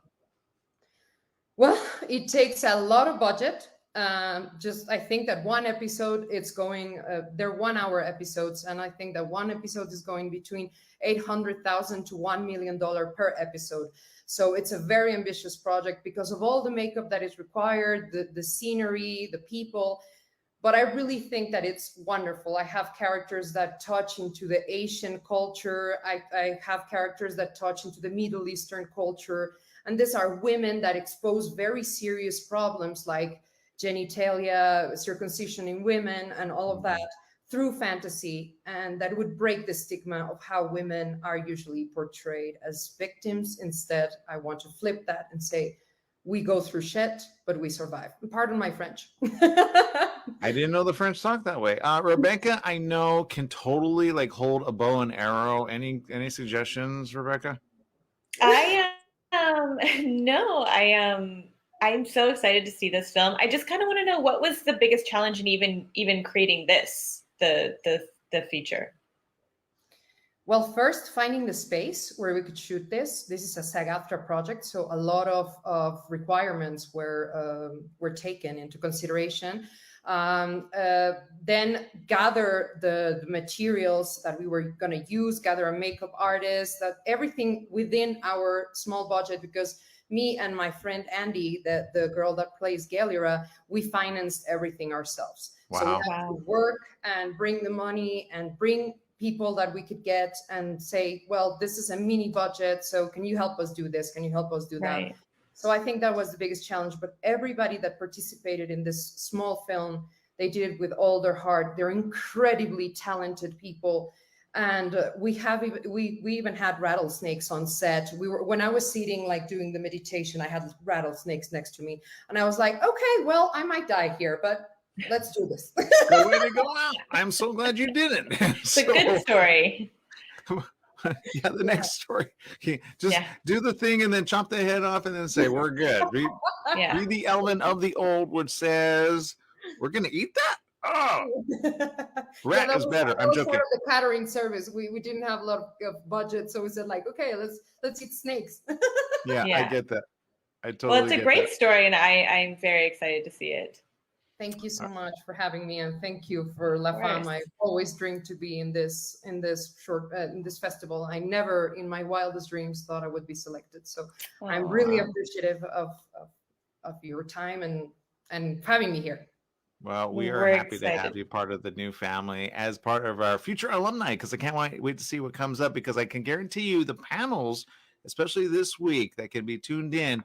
You can get your tickets, get an all access pass. It's $49.99. It makes a great world of difference in learning what the things that you need to know, the intricacies, and then putting you in touch with the people that actually make things happen. Tessie, thank you for being part of us this year. Thank you. All right. We'll be back with more right after this.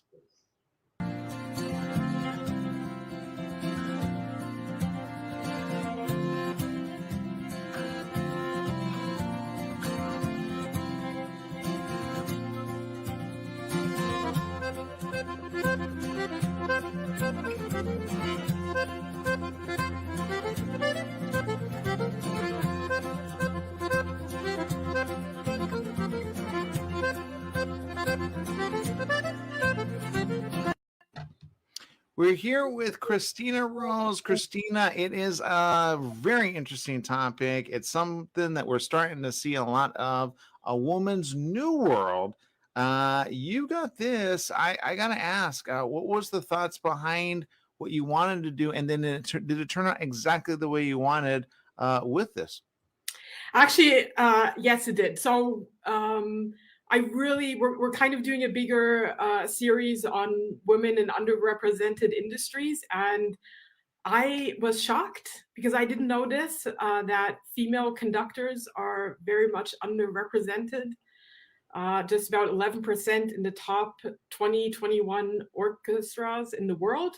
Right. Are women, and we're not even talking about composers because they're even lower. And so, but we really wanted to feature a female conductor. I was lucky enough to come across Tiani Liu, who actually had her debut at the Hollywood Bowl this year. So she's one to watch for the future because she's quite amazing, and I think she's going to do great things for decades to come. Well, I can tell you right now, it is more than just waving a baton, right?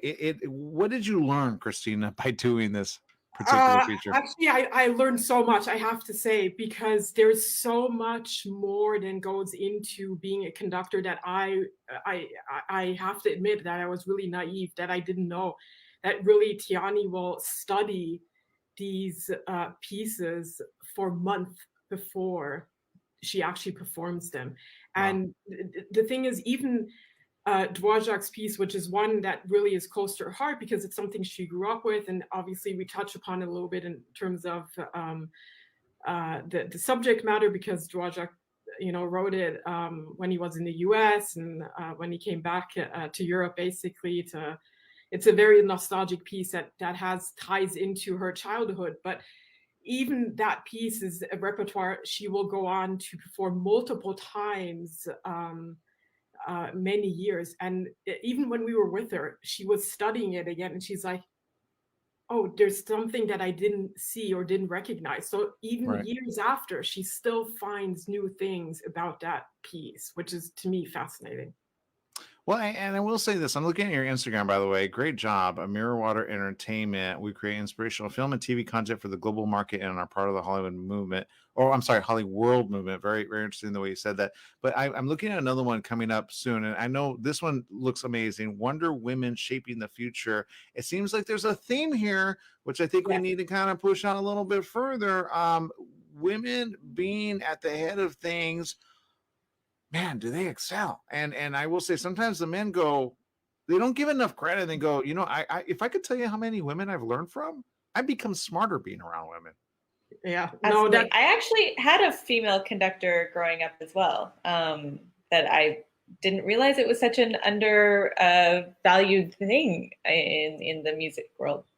Yeah, it's something I think you wouldn't think of, that it would be underrepresented. You're absolutely right. And honestly, when I found out, I was shocked. I couldn't believe it. And I was just like, why is this? But it's, Tiani will usually in normal time, pre-pandemic time, she would travel 70%, 75% of her time. She would always be on the road. So I think obviously for women who also always have the question of family, having children, I think that ties into the problem, so to say. But Tiani's a force. I mean, there's so much I learned, so great inspiration, and she's really one to watch. For anybody who loves music, definitely have her on your radar. And do you have a background in music, or what was your? I don't. I have no background in music, so I had to really learn to understand certain things she was talking about to really be able to speak her language. But she was so kind in all of it. And, I think in a way, the fact that I don't know that much, and she explains the way it works, the way orchestration works, what she needs to understand, because you're right, it's not just about waving your arms, but it's also understanding how instruments, like how they are used, and their challenges in certain understanding certain cues. So it's something that I learned a lot about. There's a lot of communication that happens, just with your eyes, and that everyone, that's what I like most about dealing with a conductor is learning how to pick up on their little cues. Yeah, absolutely. And it's really interesting because we only see conductors from the back, right? When we're in an audience. Absolutely. And you have no idea. Obviously one of the things we wanted to do is also see her do the work. And it's poetry, the way she moves her hands, the way she, there's so much passion in her body language and the way she, conducts and communicates with these musicians. It's amazing. Well, I think more stories need to be told like this. I think you're doing a great job. I can see a whole series of this, one right after the other in your future. Thank you for, of course, getting this to us. I can't wait to watch it as part of everybody else. Again, it's the La Femme Film Festival. Again, lafemme.org. You can get all the tickets right there, and we'll be back with more. Thank you, Christina. Thank you so much.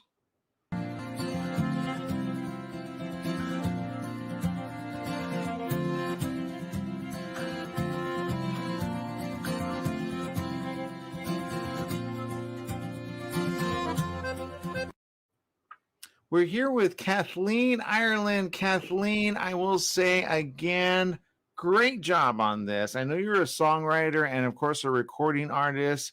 It is one which it's called Elevator. Talk to me. I usually sometimes take the stairs just to go up and down, but elevator means something I think a whole other thing, right?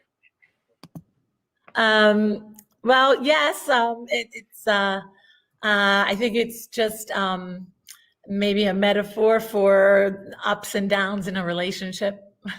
Yeah. Well, and speaking of a relationship, Kathleen, Elevator, bringing it to the world of the film festival circuit, now is there possibly a collaboration coming up down the line, maybe with the song in one of the films that you're probably looking at? Because I know you've been doing some research on the other films, right? Well, I mean, that is my hope. I am a complete newbie to the whole film festival world. Welcome. Thank you. And thank you so much for having me. I really appreciate it. And I'm so grateful to Leslie and to La Femme for inviting us. We cannot wait to attend. And I'm totally new to this. So that is the goal, Aaron. That's what I'm hoping, that maybe I get some of my music, Elevator, or one of my other songs into a film or television or commercials, something like that would be wonderful. Well, I'm looking at it again. You can be found at Kathleen Ireland, and it is already the poster. I'm looking at the poster with you getting into the elevator with the guy. Is that kind of the impetus? Did you meet him? Did you write it, or how did this happen? No, so that was actually an actor. That gentleman is Cole Masick. That is my co-star in this video, and he is a very talented mixed martial arts boxer. Got it. And a realtor also. And I successful. The triple hyphen. He's very handsome. I was just looking for, someone that buff body, and he fit the bill. But he's wonderful to work with. He was very, very sweet, and it's kind of a fantasy sequence. Yes, the elevator. He's kind of like the Uber Eats delivery guy in the elevator, and then it goes into this whole fantasy sequence of my imagination. Your fantasies. Take an Ireland, take a guy and put him in an elevator. What do you get? You got to check it out. Again, the La Femme Film Festival. You got to be part of the entire group. I'm telling you, get one full pass, or you can get even for the Shorts Indoor Festival short season, of course, that we have with the features. But Kathleen, before we let you go, obviously bringing your entire team together on this project, sometimes people don't understand what an independent producer goes through. It looks great in the end, but what were like a couple good moments that you said, you know what, I can do this for life? We're there. When it comes to music, I think I've always felt I could do this for life. I have been doing it for most of my adult life. But this whole branching out into original music, which I would like to mention, my co-writer on this song was Ryan M. Tedder. There's another famous Ryan Tedder that's a music producer, but this one is Ryan M. Tedder. He's worked with Ariana Grande and J-Lo and Meghan Trainor, and now Kathleen Ireland. And he's a fabulous songwriter. He did the music portion, and I do the lyrics and melody, of course. And so that, just getting the song written is the first step. But that's extremely enjoyable for me. Doing the video production, that gets a little more complicated when you're new, like I am. But I have a fabulous director, Joe Chilcott, who is also a musician, so he knows both sides of what we're working on. He knows how important the music is. He knows how to make that music shine. But we worked together. I wrote the script for it, but he brought the whole vision to life. And every step of the way, it's something new. So it's a challenge, but in the end, I think it all worked together. All three of us, Ryan Tedder and Joe Chilcott and myself, working together just brought the whole vision to life. And we're very pleased with the outcome. And it has been recognized in some other film festivals as well. So we're just very excited. This is a very, very exciting year. Well, we're excited. Great. Are you guys going to be working on anything else? Oh, yes. So this is only my, I have 4 songs released right now, but I actually have 12 songs. 11 are completed, and I'm still working on another one. But I mean, I think it's going to be a continuing relationship, partnership. Yeah, that's such a great thing when that happens. Yes, yeah, I'm the right people. So I'm very happy. Well, I'm excited for you. I'm excited for this year. I'm excited to see it, and I say congratulations on the songwriting. Keep it going and keep it rocking. All right. Thank you so much. Thank you for having me. Absolutely. More right here, right after these messages.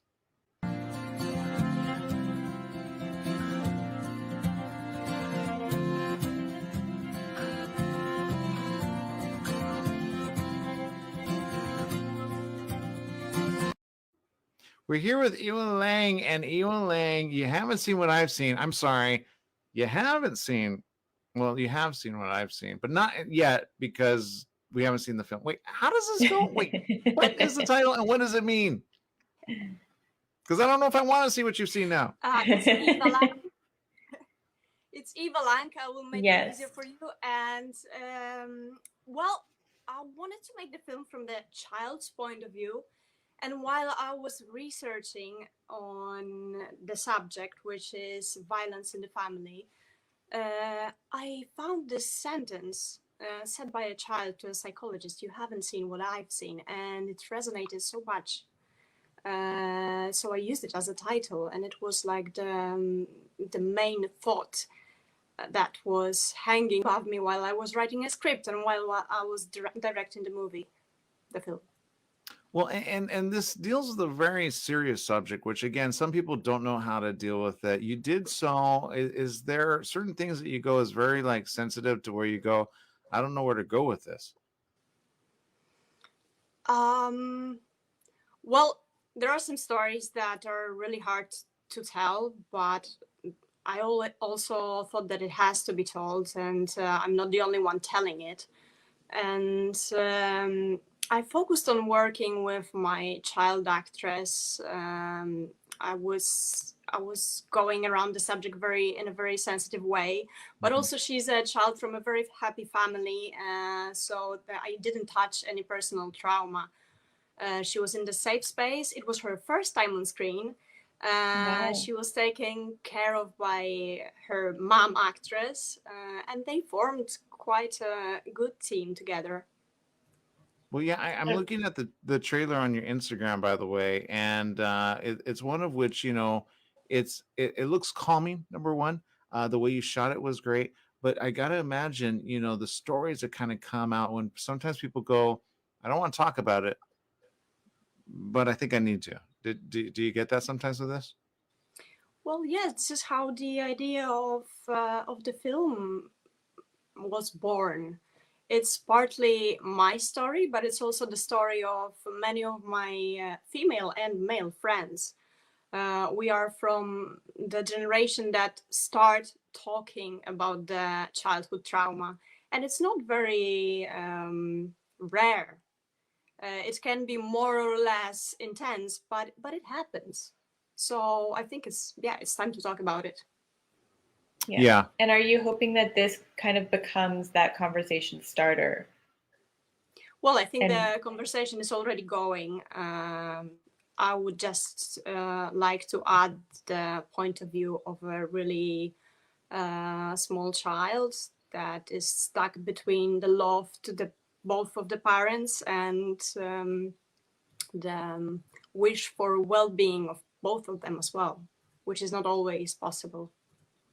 Yeah, again, you can see it. I am Ling here again, and you got a lot of great stuff as a director. Obviously, you got to take features and do it in a way that you say, okay, I got to do it justice. Is there ever things that you say I leave with, and then some?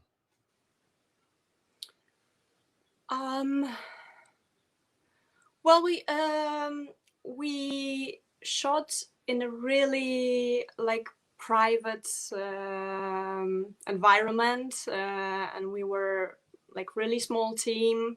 Also, partly because of the budget, because it was my diploma film from film school, so we had a tiny budget, like €500.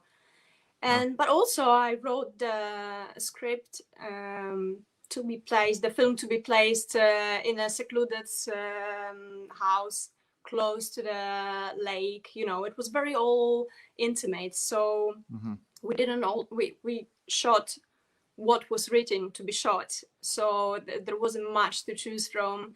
And I was also very focused on leading the little girl, the main actress, so she doesn't, we didn't want to force her too much.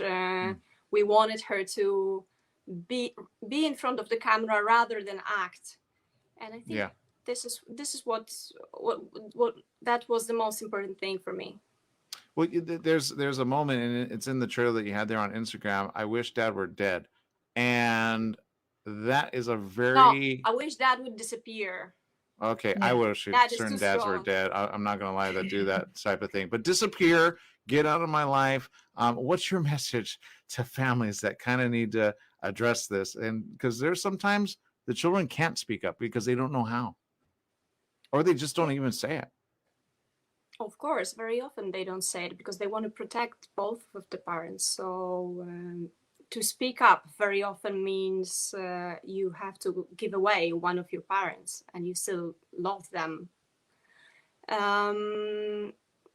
But yes, in the film, he actually disappears. We never see the male character. We never see the father.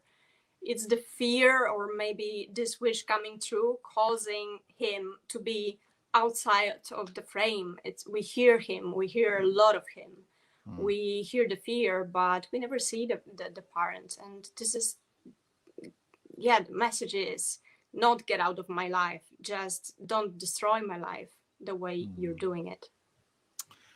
The title is a very important title. You haven't seen what I've seen. And I will say, if you have, I will say to parents, sometimes that don't know if they can trust their kids for coming out of these things, I say, be careful what you ask for, because they sometimes lock it up. And some kids, even from trauma, they forget. And I will say, get that information out, see it. You can see it this week and more at the Femme Film Festival. These are the type of stories that need to be told.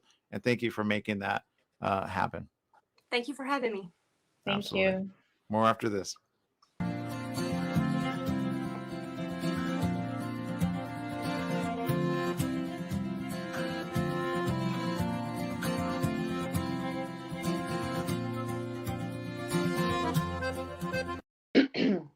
We're here with somebody I have seen before. I know I have, but I will say this feature I have not seen.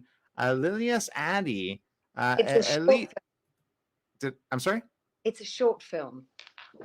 Well, but it's a good film, and it's part of our family. Yeah, Elise, obviously being a good one, I will say, what can people anticipate with this one? Well, it's a story about a woman who was a real woman who was accused of witchcraft in Scotland in 1704.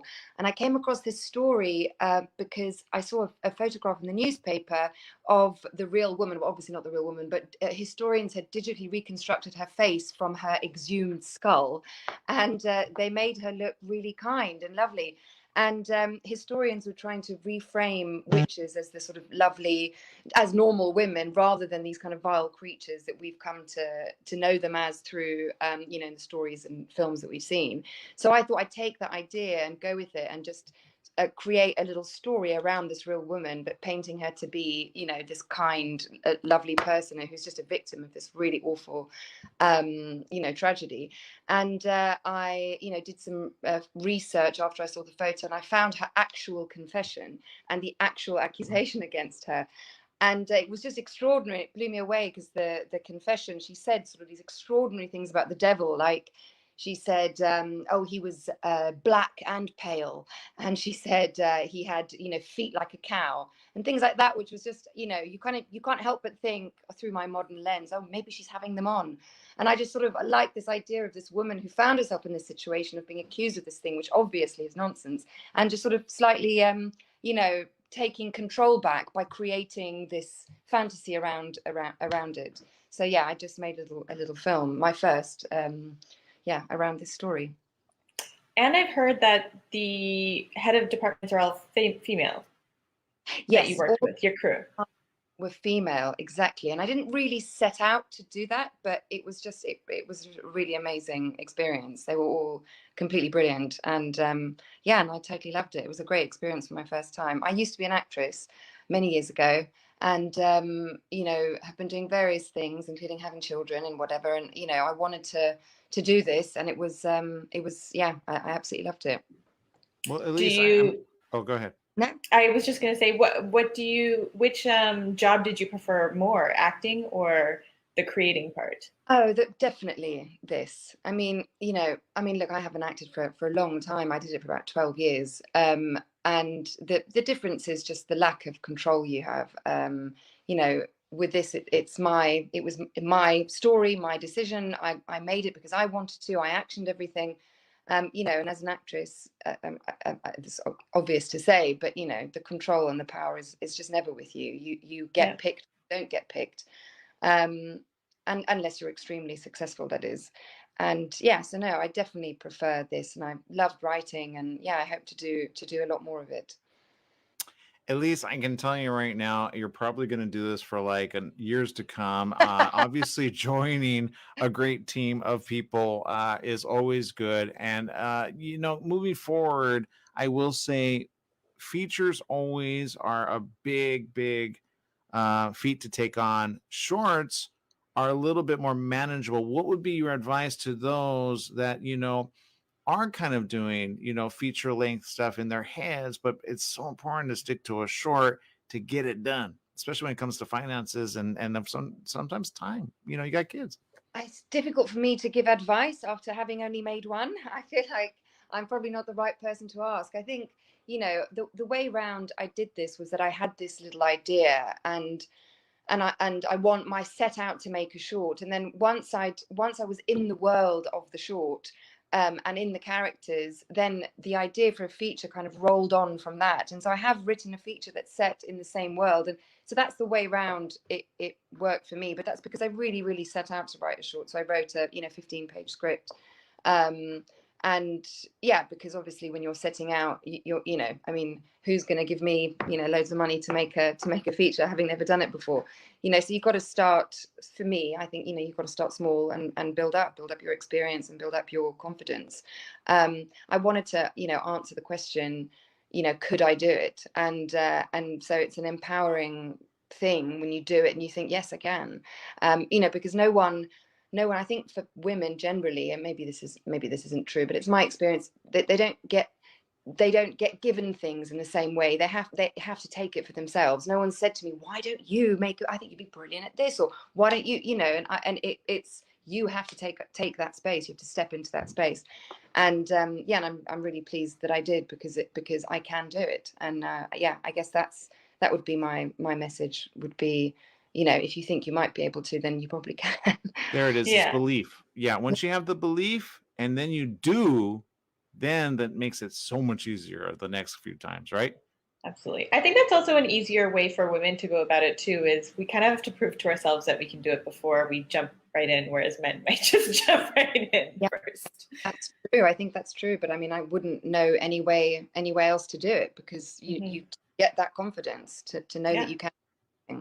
I would be terrified of just faking it, but maybe that is It works for men. I don't know about us. Hey, it's the good yin and yang. We got to get kids somewhere. We got to work together, right? So I say value the women in your lives, and of course motivate them. And women, God, we cannot live without you. I'm serious. My daughter just gave me this note, the best woman ever. She just slid it at my door. She's 10 years old. And because she's, I just thought, this is, so sweet. Well, Elise Dutoy, is that how you say your last name? Dutoy, yeah. No, it's South African. It's Dutoy. Oh. Yeah. See, I got it right. Rebecca and I've always. She's very French. She's very oui. Everything. Yes. It's a French name. It's French. It is a French name originally, but it's been, taken by. It's like Charlize Theron or Theron. But actually, Tron. That's how you would actually pronounce it in South Africa. Yes. See, there we go. We just learned something. All right, people. Again, you can check it out this week. It is happening. Get your tickets. lafemme.org. Lelias Ari, thank you very much for spending time with us here on the morning show. Sorry, ABC News Radio 2 or wherever.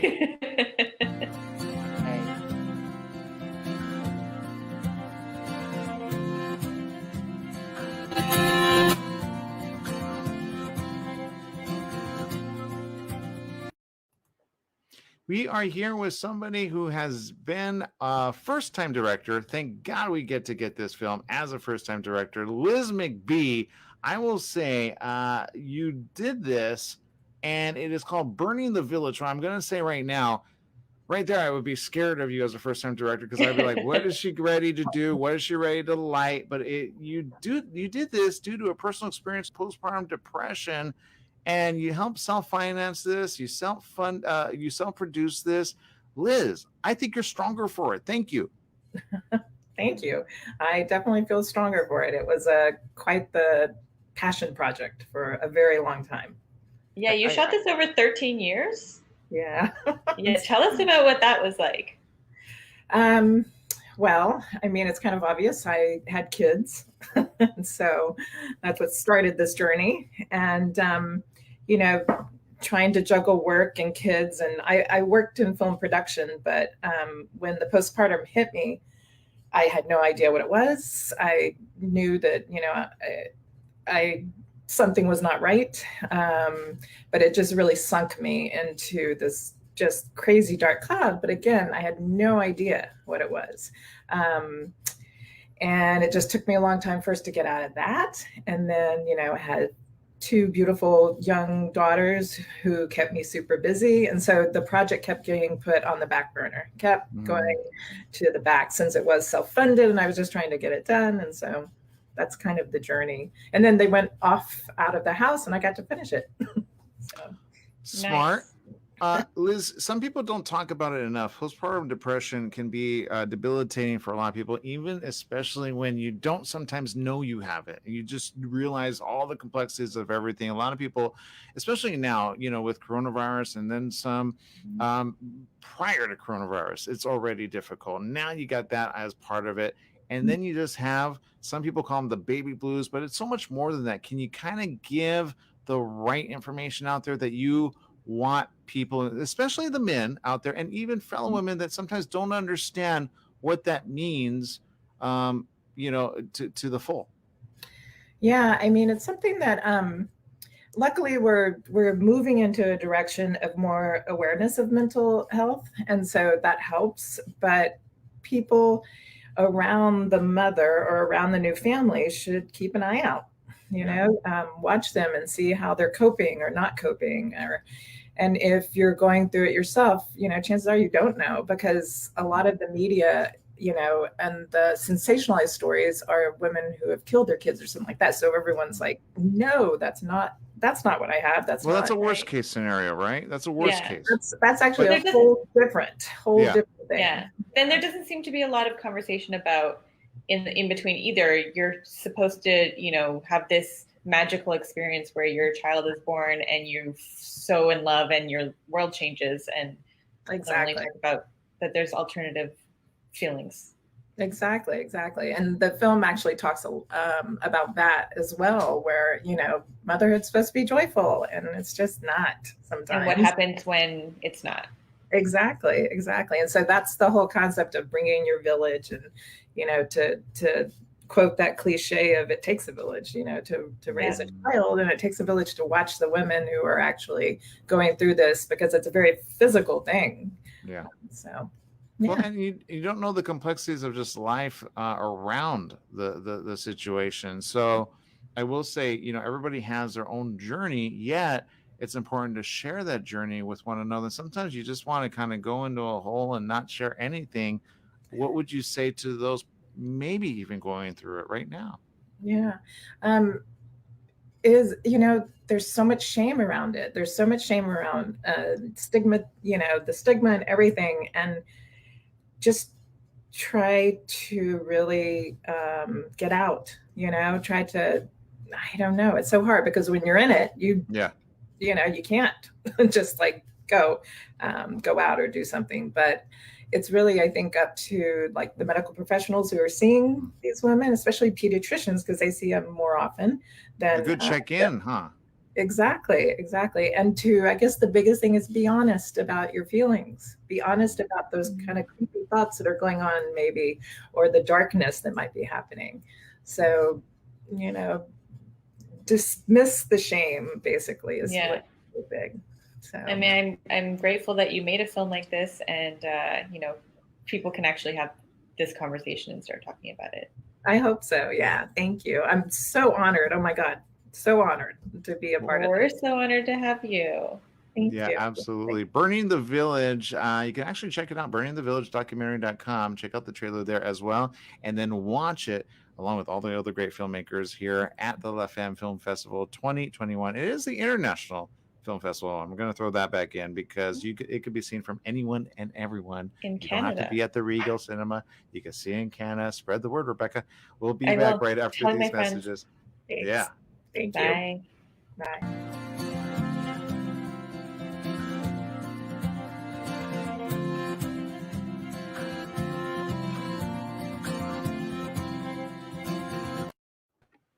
We are joined by Marietta Melrose. And Marietta, obviously, you are doing what next? As a creator, actress, producer, obviously, and comedy, what next? But it's hashtag what next, right? Exactly. Hashtag what next. Actually, this is a very personal story to me. I moved to LA right after college, and I called my mom and I was like, you know what? I want to stay here. I moved out on a tourist visa, not realizing how I'm going to make it work. And you know, with immigration, it takes a while and it's a very complicated process. Yeah. And I started interning in this PR agency, having access to a lot of reality TV stars and social media influencers. I just really wanted to learn how the industry works. What I didn't realize is that they're really difficult to work with. And, I worked with an influencer with millions of followers who's always in the press for all the wrong reasons. And I had to do that while staying under the radar because I didn't have my work status and I was just an intern. And Are you Canadian? Well, people Where are you from? People tell me I'm very funny. I did Atypical, which is comedy, and I really have that like weirdo comedic thing going on. So that's how the story started. And with the hashtag Pay Up Hollywood, I feel like assistants and support team in Hollywood are really not valued for the value that they bring in. They're not paid enough. They go through a lot on daily basis. They're constantly under pressure and nobody gets to see that, what's happening behind the scenes. And I realized that all those stars and influencers actually can't do anything without the support team. And that's what really What Next is about this 20-something-year-old Eastern European immigrant who is constantly facing self-doubt and trying to prove herself whilst having the additional challenge of how am I actually going to legally stay in this country and make it work?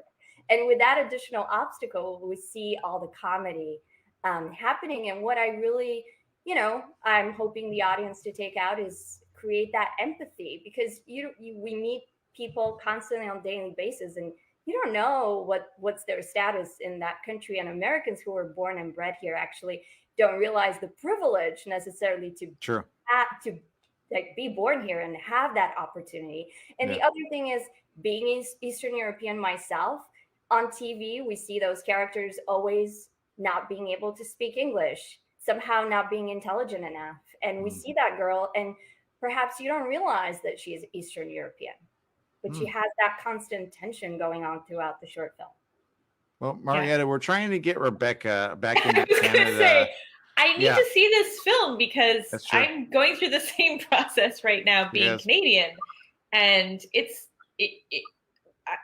the amount of struggle that I've had, especially with people not knowing how stressful it is being in the US, not knowing where your visa is coming from, not knowing when it's coming, when you can be legal, when you can just settle in and breathe. Like, people don't understand. And I tell that to my American friends, and I'm like, you guys don't understand how stressful my life is. Absolutely. And having all that self-doubt, being in your 20s, proving yourself in this world, and also being in Hollywood where you're constantly under the spotlight. Literally, I had moments where I would work for an influencer and I'll be like, in a next episode of What Next, we'll see how she calls Laura on the phone and she's in jail and Laura needs to take her out of jail. So I personally had that experience. I'm like, what if they ask for my status? Like, now I'm dealing on a much more level of visibility and having to figure all that out. I feel like at the time it was very painful and I was crying all the time. But now that I have figured things out, I can laugh at those moments. And it's really a story of empowerment and really following your instincts. Well, and there's so much importance to learn from, our cultures, coming back and forth and then some. I'm like, okay, now I got the UK to visit. So I'm sure you have friends and family there, right, Marietta? And then, but if I were in your neck of the woods, it would be difficult for me too there, right? Yeah, absolutely. Yeah. So I've lived in the UK and I'm actually originally from Bulgaria. So there's a lot of cultural things going on. And I feel like that's really interesting because America, if anything, it's the country that appreciates and values immigrants. We do. Do not base it on the people that say we don't. We love it. It's called learning. It's called food, by the way. Oh my God. But my point is this. Make sure you don't have problems here on the home front, and make sure you get a good attorney. And Rebecca, if you could have any words, like, what don't you do? I don't know. You need to. Well, actually, I have my green card now, so I'm way past that. But what not to do? Don't get deported. I guess, well, my first attorney really screwed me over and turned out to not be the right attorney. And I had a horror story there. So just really do your research. That's the right attorney. Yeah. Okay. Got it. All right. I'm on it. Get the website. My attorney screwed me from my green card or something like that, right? So people don't understand the immigration situation. You just don't know. All right. Anyway, thank you very much for getting this to us, Marietta. I cannot wait to see this. We're in international waters with this film festival because we are this year, the second time we're online, but the first time we were doing both. So we're doing here at the LA area, again, Regal Cinema. It is a fantastic cinema to be a part of. And of course, Leslie Lepage did it really big this year, online and in person. I can't wait to see your feature. I hope I make you laugh. Me too. Oh, I can already tell. I'm already laughing inside. But I don't want you deported, just like Rebecca said. She got deported, by the way. We're trying to get her underneath the little invisible line. I'm just kidding. I'm joking. Thank you. We'll be back right after this.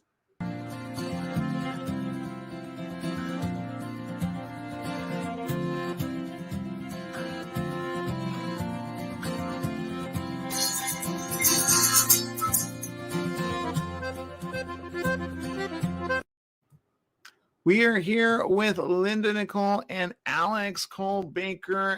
You are the dynamic duo of sorts. I've been getting the words that you are Poppy, a young woman with Down syndrome, refuses to be defined by her disability and takes control of her own destiny. And New Zealand. That's correct. Because they got like coronavirus like nothing there, almost. A little bit. Not like right, but heavily locked down. Oh yes, we're locked down, but that doesn't, not in our part so badly. We're from the Wellington district, and we're not Auckland, which is in major lockdown. Yeah.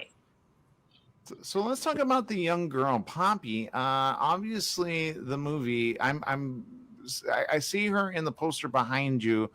A very young, loving girl, I could tell. What was the impetus to get this done and made?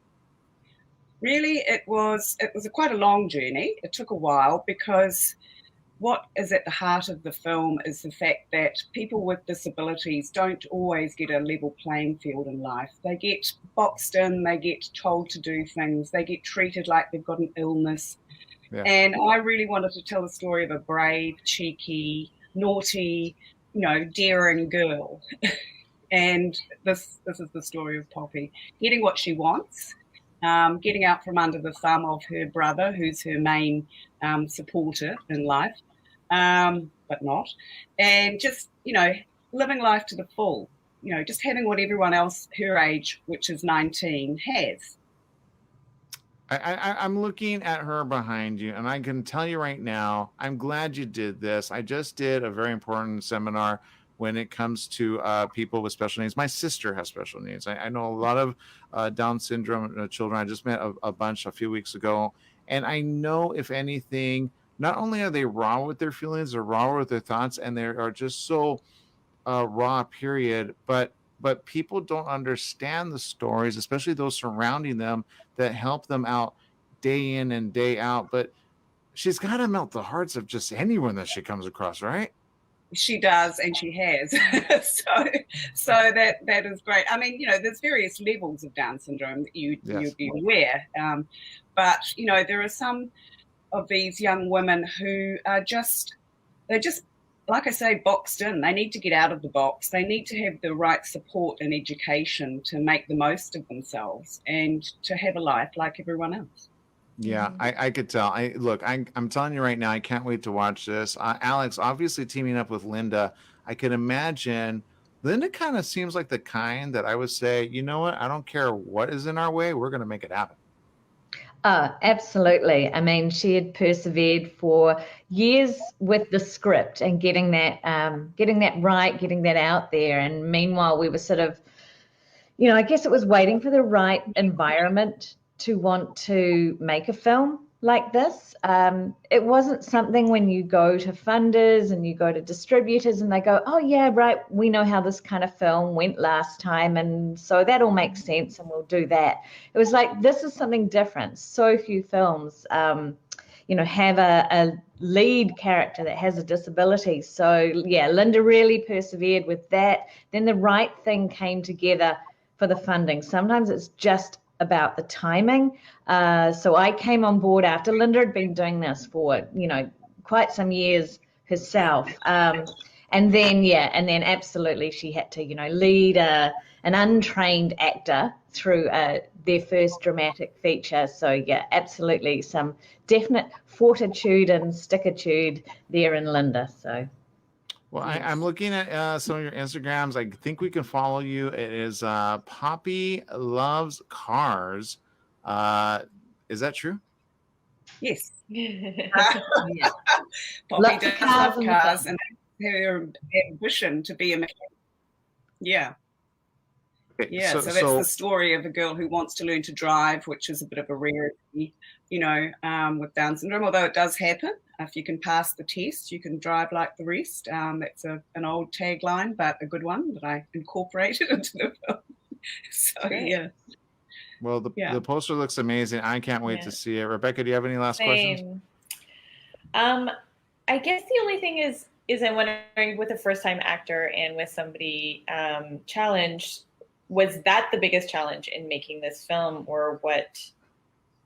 How did that process go? No, not really. The biggest challenge, I think, was getting it funded, and that was just because it was something that was a new idea, having someone in the main role, not like our beloved Glee and things like that, which have put different people in, looked at different disabilities. This was having one person driving the film, and Libby, the actor, was fantastic. We picked her out of 22 girls that came forward, and we just supported her to be able to do her job. That was the main thing. Yeah. So she had a coach, she had a caravan, she had all the things that, an actor would like. Yeah. And we really looked after her and made sure that, the scheduling was right, everything was right, so she could give her best performance. Great. Yeah. Well, I'm looking forward to it. Yes, it's happening, and I'm telling you, Rebecca and everybody else in international waters, you don't have to be in Los Angeles. I'm telling you, Linda. Speaking of which, are you excited about that this year, we can do both? I am so excited. In fact, all the people I know in the US that haven't been able to see the film so far, I've got a big list of them. I'm sending it out as soon as we know when the film is coming on. Good. And we will be pushing it with, at least 20 to 30 people that we know who will want to see the film by your fabulous festival. Thank you. Well, we're excited. We've got a South African also talking, then Claire, she's going to be able to tune in. Other people are tuning in from around the world as well, and they get to be able to tune in. Again, La Femme Film Festival is easy to find. It's lafemme.org. Although I like the way Rebecca says it. How do you say it, Rebecca? La Femme. There you go. Yeah, that's much what better. I tried to say. La Femme International Film Festival. Yes. There. Oh, wow. Yes. I'm going to let you go to the outro. Go ahead, Rebecca. So, take us out. We're going to break, and we'll be right back. Thanks.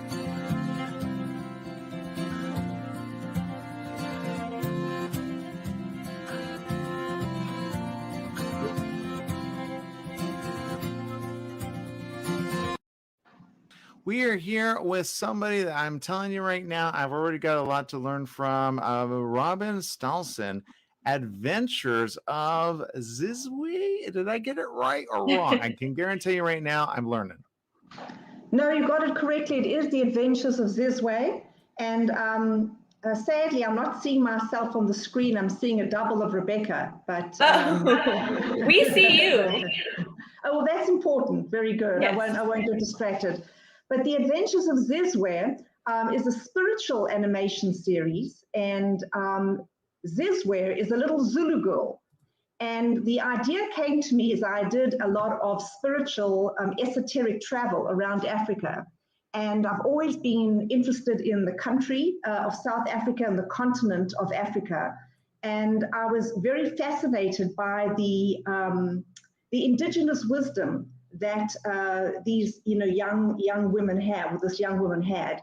And so the idea of the entire series is to be able to use indigenous wisdom of the ancestors of 3 mystics. One of them is from South Africa, that's Zizwe. Her friend is a Celtic. There's a Mayan girl as well. And then there's also a lady from the Aboriginal cultures. And they come together, and the whole idea is to use their ancestral wisdom to solve the world's problems. Because clearly, what we've got going right now is not doing a whole lot of good. So the idea is to build a sense of pride and a sense of pride and a sense of knowledge that the wisdom of the ancient cultures can certainly be of great use in today's world. Well, I already love it. Zizwe and the Mystics. I'm like ready for this to become a real band. What do you think, Rebecca? I'm in. Can I be one of the band members? Yes. I'm not that knowledgeable. I wish I was more knowledgeable in that culture. They look like it looks like they're very wise and fun. Right, and the idea, Rebecca, is that each one of them plays an instrument, and they come together in a band. Some of the instruments are very traditional to their culture, like Zizwe plays the drums. The lady from the Aboriginal goddess, she plays the didgeridoo. And we've also got a guitar, and we've also got a flute. And so they come together and they use their music as part of their stage, as part of their the way they can be effective in the world. And so it's kind of hip and it's fun. I've taken the costumes and made them much more kind of funky and contemporary, but we're still, of course, within the context of the ancient wisdom and the indigenous culture. And so the hope is that they will be able to relate to a young female audience, and that they can find it fun, that they can find that the information is exciting, and it's got a real sense of togetherness. There's a Zulu word called Ubuntu, and that basically means that in coming together with all these feminine powers and the wisdom of the ancient cultures, they can make a difference. So it's kind of using a cultural bridge to make a difference. I absolutely love that. And I can't wait to see this. Thank you so very much. We're so excited. It's the first time effort for myself. I've never been in the film industry, so it's kind of... Wow, well, congratulations. Thank you so much. We're looking forward to it. Well, I am. I'm going to say this. I love animated features, and it is going to take. I think you need like a collaboration of Gem and the Star. What was it? Yes, Gem. And then like a cross between these two, and then you bring in the Pussycats, and then you bring those 3 in, and then they like all fight around the world. Yeah, it definitely looked like Gem. I love that. Yeah. Yeah, I think you want to. That's the idea. Yeah, definitely. Okay, thank you, Robin, for spending time with us here on the La Femme Film Festival 2021 International, everywhere and then some. Thank you so much.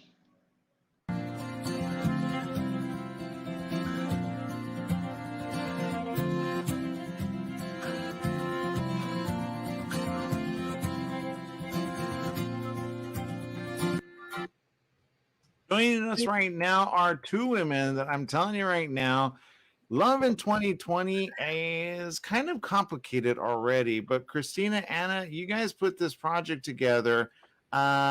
It's one of which I go, okay, where do we go from here? I think you kind of have an idea of what you're doing on this feature. Hi there. Hello. Yes, we're very excited and happy to be here. Anna Joller, actress and producer, Christina, and then Aaron, our director, is on the line as well. Awesome. So talk to me about this project. Obviously, Love in 2020 is already like, well, I don't know. I'm not going to judge it. Love was difficult, but love for everyone else. What is it? Yeah, so we made a 6-episode web series about dating during COVID, which we plan to make into a feature film. But yeah, we started writing and working on it actually during the pandemic of March of 2020. So it was a really interesting experience to kind of be creating something while everything was going on, as we know, during the pandemic. But it also kind of became this like source of creative focus for all of us. Yeah, I was actually single and dating during this time, so it's loosely based on some of my experience. But yeah, it's a rom-com. It's really fun, very bingeable. Each episode's about 5 minutes, and we hope you guys enjoy it. Well, I can tell Anna was intrigued by it, as well as Christina. Did you guys get any thoughts in between to go, you know what, love sucks, why do it? or you're still hopeful? I don't know. Yeah, I mean, it was, you know, it's about love, but it's not just about dating. Like, I think the big thing with the series is that we were trying to say is that the importance of falling in love with yourself. And that really goes back to just the story we wanted to tell about this female character that we all really identified with and believe represents a lot of women, which is that, you know, this is a woman who is praised for her ability to be likable and agreeable and to not say no and to be nice and all these things. And how if you're always putting everybody else's needs before yourself, that's really an impediment when it comes to dating. And what does it mean if that kind of woman is stuck alone with herself and isolated and has to face like, this is who I am, and I better get comfortable with that and start to like that. And that's really necessary before you can find love outside of yourself. Okay, you all work together really well. I could tell already. You probably are able to do things that I think other filmmakers haven't been able to do, and being able to kind of like meet in this space of La Femme Film Festival. Again, you know, 17 years is what Leslie has done. And I don't know how many times or if you guys heard of the festival from before, but I will say going forward, you know, are there nuggets that you guys took from this project that you say, man, I'm so glad we did this. Let's get down to the next one. Or you're already in the next one. Yeah, well, I just want to say that we were lucky enough to be a part of the festival actually in 2015 for a series that Erin and I worked on together. So we know how fabulous the festival is. We're so grateful to be alumni and are really excited to be back. And yeah, the filmmaking process was just truly a dream, like being able to create and work with your best friends, especially during a time when, again, we were all stuck at home. Yeah. And we, you know, it just gave us such an amazing sense of purpose. And we learned so much from it. So yeah, we're definitely like, we're ready to get back to it. And yeah, Good. like Erin mentioned earlier, we're hoping to make it into a feature. So yeah, hopefully we can just continue on this festival run and then get back to work. Well, I will say I'm glad that you guys are all doing it together. I will say you motivate people, you keep people moving forward. And I will say this, love in 2020, love in 2022. What do you guys forecast with this film?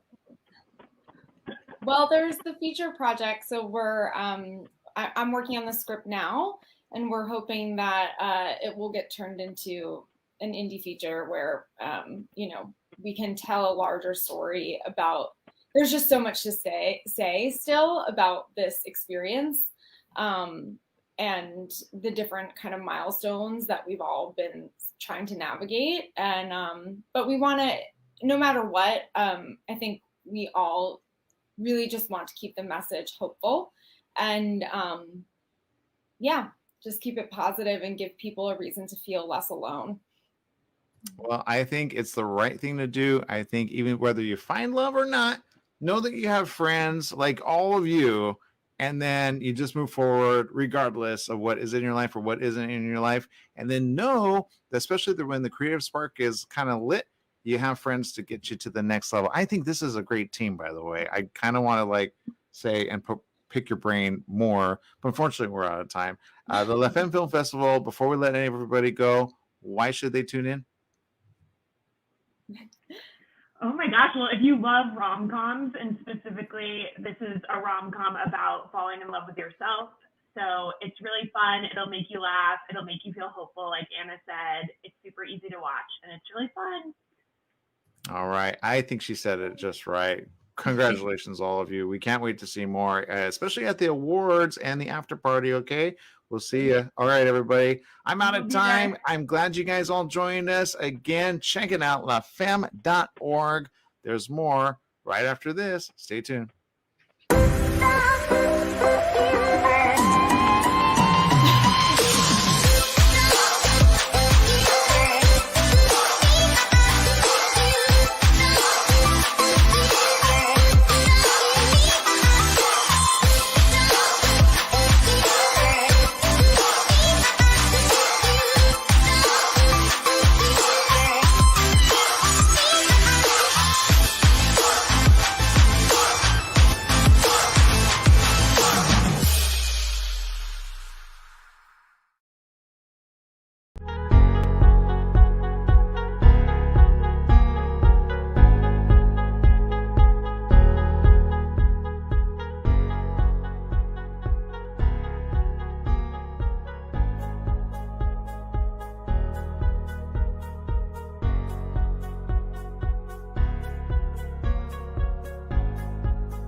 It's the La Femme Film Festival 2021. It is an exciting year to be alive. We have, for the very first time, brought the virtual and the in-person all together, and it's a hybrid like none other. Joining us right now is Colleen Gallagher. Colleen, welcome for the first year ever to the La Femme Film Festival 2021. Thank you, Aaron. I'm super excited to be here and interview and highlight these amazing directors and writers. It's going to be a pretty epic time. Yeah, and next with us, Rosana Diaz Costa, A World for Julius. I understand this is a Peruvian movie. You're the director and writer. Let's jump into this. This is a pretty amazing story of its own. Yeah, well, hello. Thank you very much for the invitation here. And yes, it's an adaptation of a very popular novel here in Peru that is called the same, A World for Julius. And well, this is like a whole event here in Peru, no, because it's been like a novel that for years the people have asked for an adaptation, no, and they wanted to see the novel in the cinema, no, and well, right now we're in the point of really showing here in the movie theaters too, in November. That's so exciting. And one question that I had for you is I was wondering, what are you hoping that people take away with, as it was in the world of Julius, through his eyes, understanding the injustices and inequalities? Like, what are you hoping that people take away from that? Because I thought that was so fascinating. Well, it's a story of loss of innocence, right? So I think that anybody in the world can understand that, no? The idea of losing the innocence because you discover a world full of injustices and discrimination and racism, no? And well, the film is about that. And I think that although it takes place, you know, in the 50s, it's a story that is from this time. It's completely in the present, no? Well, at least in this country, well, the same things take place all the time, no? And well, in most places of Latin America, this is a reality until now, no? So I hope, you know, because I made the film thinking also in big children, no? The parents go with their children of the same age of Julius, no? And you know, and so you can think about, you know, our reality and you know, starts a dialogue after this, no, about this type of problems that should not exist in the world until now, no? Many years have passed since the 50s until now. Mm-hmm. Yeah. I'm glad you brought that up. Sometimes there are, and the La Femme Film Festival kind of has been addressing a lot of big issues, but it's basically from all the filmmakers' perspective. So there are sometimes those that don't understand why things get made into good, but it kind of comes back to the filmmaker who puts out that information, gets people to talk about it, think, and then Some will move forward doing something and some will not. What do you want to see next with that? Well, I lost a little bit the connection with internet, but I think that you're telling me that perhaps some people get, this message and some other people don't get it, no? Yeah. Well, even if half of the people who see the film get it, that's for me perfect, and I also want the people to go back to the novel, at least in countries where they speak Spanish, that most of Latin America know this novel, and also Spain, it's very popular, this novel. And I know that in the United States, they use this novel, for example, in a lot of faculties of literature, of Latin American literature. It's like a top novel there, and so even if half of the people, get this message and think about, this type of things, for me, it's perfect, I know that not all the people get this thing, and perhaps they say, okay, it's okay that the world is like that, but I think that most of the people, get in touch with children, and the protagonist of this film is a child. Well, and that's my point. We need to get these conversations started, and as such, the trailer looks amazing. I will say the poster looks amazing. Great job. The young boy, what did you learn from him? Well, the boy, when he appeared in the casting, it was like he's Julius. It was like he had the face of Julius, that I always had in my mind. And it was very nice working with this boy because he read the he didn't read the novel. No, the novel is very big, for a child of his age. But he, when after he was rehearsing and all that, he talked to me a lot about that. He asked me about the poverty here in Peru, and why are there so many differences, and so he's the protagonist, but he started to think about these things. Yeah. And I hope that other children who see the film, also ask themselves about these things, because he started saying, and I remember the first thing he told me when the first 3 days we were rehearsing, he said, when I am big, I would like to do something to change things here in this country. For me, that was like, wow, after 3 days of rehearsing, he wanted to, Wow. he had the idea of changing things, because he really felt the character, he was like angry, with the things that happened to Vilma, the nanny, and to the other protagonist, and so he was like very inside. He had never done anything in the cinema, it's the first time he appears in screen. Well, I can't wait to see it. It can all be seen. You can get your tickets now for La Femme. Just go to lafemme.eventive.org/welcome. You can get it right there. And you can, of course, check out all the great individual stories at lafemme.org. It's right there. Thank you very much, Rosanna, for bringing this awareness. And, of course, congratulations on your filmmaking ability and a great job done. I will say that. Thank you very much, Aaron. Thank you very much, Helene. Mm-hmm. Thank you for the We'll be invitation. back right I hope after you this. can see the film in the La Femme Festival.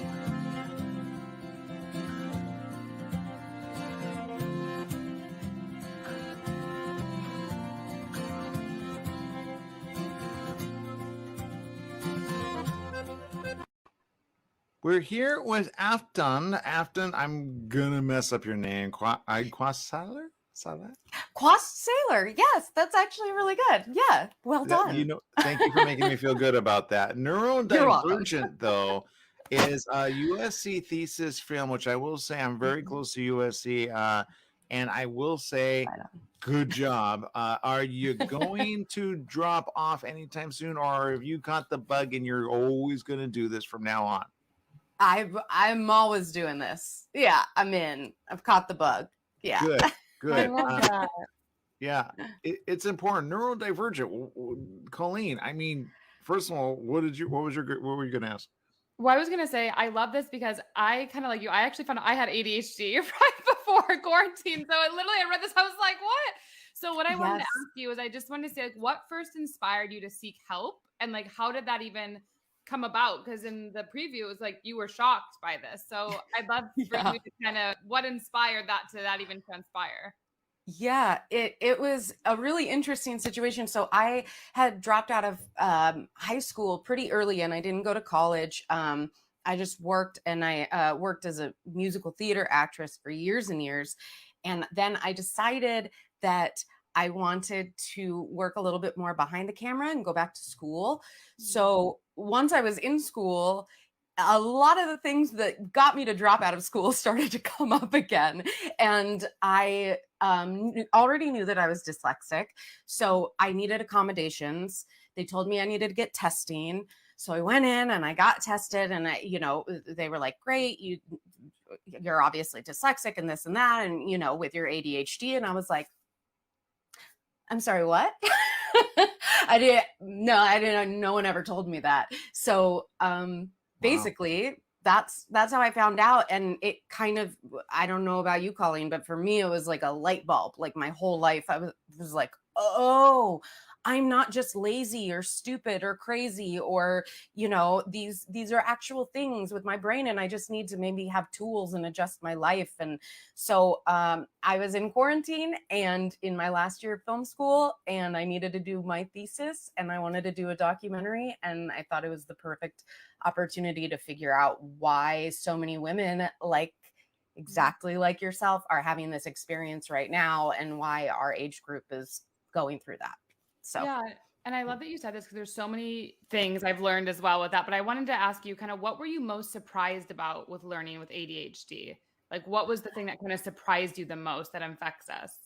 Yeah, I think the biggest thing for me was I just thought it was little boys running around. I didn't know. I was like, oh, I'm a 35-year-old woman. Like, there's no way. I don't run around. I'm not hyperactive. If anything, I'm like tired most of the time. So I think my shock came when I realized, oh, that's why I'm exhausted, because my brain is on overload and it's constantly going. And a lot of us with inattentive ADHD were the kids that were daydreaming, and a lot of us were artists in some way, because that's just how our brain worked, So I found that very interesting, that you don't have to be hyperactive to have ADHD, and it affects women and adults in general very differently. I agree. And it's so powerful that you brought that. And then the other question I kind of had, or Aaron, I have one last question, Aaron, unless you had keep something. going. Okay. The question that I had was going to say, what are you hoping women take away from this? Because I know it is kind of like you said, there is a gender difference in it, but I'd love to hear from the film what you're super excited for women to be like, oh my God, like, yes, that can make so much sense. Yeah. So what's cool is that it's been pretty rewarding. And I love that you were diagnosed during quarantine too. Like, I mean, I don't love that for you. I'm sure it's a journey. It's not like a great thing, but it's also great, because I think the thing that we can take away from it is that it's a difference, not a disability. It doesn't have to be debilitating. And hopefully women will now, or girls will be able to have a diagnosis, as opposed to what we all did, which was think that there was a horrible character flaw and feel all this shame because our minds worked differently. And Sari Solden, who I talked to in the documentary, she wrote Attention Deficit Disorder, Women with Attention Deficit Disorder, a book that really affected me. And if you haven't read it, you should read it. But Sari is great. And she said almost the ADHD is less of an issue than the shame is. Yeah. So we've walked around feeling terrible about ourselves most of our lives, because it does affect you in a lot of social aspects, and it affects your schooling. And then, she says, my desk is messy turns into I'm a mess, turns into I can't have healthy relationships. I don't deserve to be in that. I don't have any worth, and I can't function in life. It just spirals. And if you know what is going on in your brain, then you don't have to have that shame. It can be like a superpower, so that's what I'm hoping women can get from this. I love that. And it's so powerful. And so we're so grateful we got to talk with you about it. And I'm super excited for women to be able to watch it. So everyone make sure to go to lafemme.eventdive, I hope I'm saying it right, .org /welcome and get your tickets. And make sure you're definitely going to see this one of neurodivergent. It's such an important topic, and will continue as we make breakthroughs in neuroscience. So thank you for saying yes to the calling, and I'm super excited. We'll be Thank back you right so after much, this. Colleen and Aaron. Thank you. Good job. Great job. Bye. Thank you.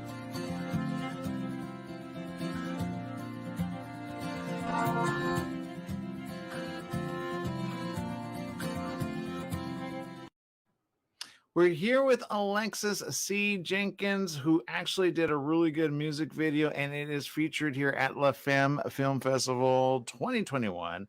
Alexis, I gotta ask, putting this together, obviously not easy, but how cool is it to see it on the big screen soon? I am more than excited and thankful to even just be on this platform right now. So thank you, Aaron and Colleen, for having me here. It's truly an honor, and also to have it screened on the big screen as well. Thank you. Yes. And I'm super excited. So I read through everything. I'm such a sucker for love. I'm such a big one for fairy tales. So I just wanted to ask, like, what even got you started into R&B music? Well, a lot of the influences that I grew up listening to, the musical influences, were mostly R&B, and that was thanks to my mom always bumping it on the weekends when we would start to have family time, and when we would clean up, and when we would just chill, and it just kind of manifested into my own journey of exploring music, and a lot of that is rooted in R&B. And so, particularly with this music video, my colleague, my peer, my friend, Lila J, who is the starring artist, she has a lot of musical influences that are as well R&B, soul, even a little bit of hip hop that you can kind of sense a little bit through the instrumentals in the track. And so a lot of what we worked on for the creation of Fate was making sure we can cultivate that written language that she wrote as a love letter to someone she idolized and had this vision of being with them forever, and creating that into visual language. And so it's really just a phenomenon of the little intricate and intimate layers of love in a relationship, and what's ideal about that. I love that. And that was one of my questions actually that I wanted to ask you is kind of like, why do you think love and intimacy is so beautiful in this video? Like within this one, what stands it out? Because I saw that you use those words, intimacy and love, and then you just used them here. So I really wanted to like dive into that so people could get a grasp of that through your lens, because intimacy, right, has a wide range depending on which woman you're talking to and what they've gone through. So I'd love to kind of offer that through you here. Absolutely. A lot of what's seen is romantic. It really touches on like the physical, and even like the energy forces that both of the starring actors, both of the starring talent really have in this music video. But there's a layer that really is so grounding, and acts as the cornerstone of her love letter, like the original lyrics to Fate, making the creation of the song itself, and that's friendship.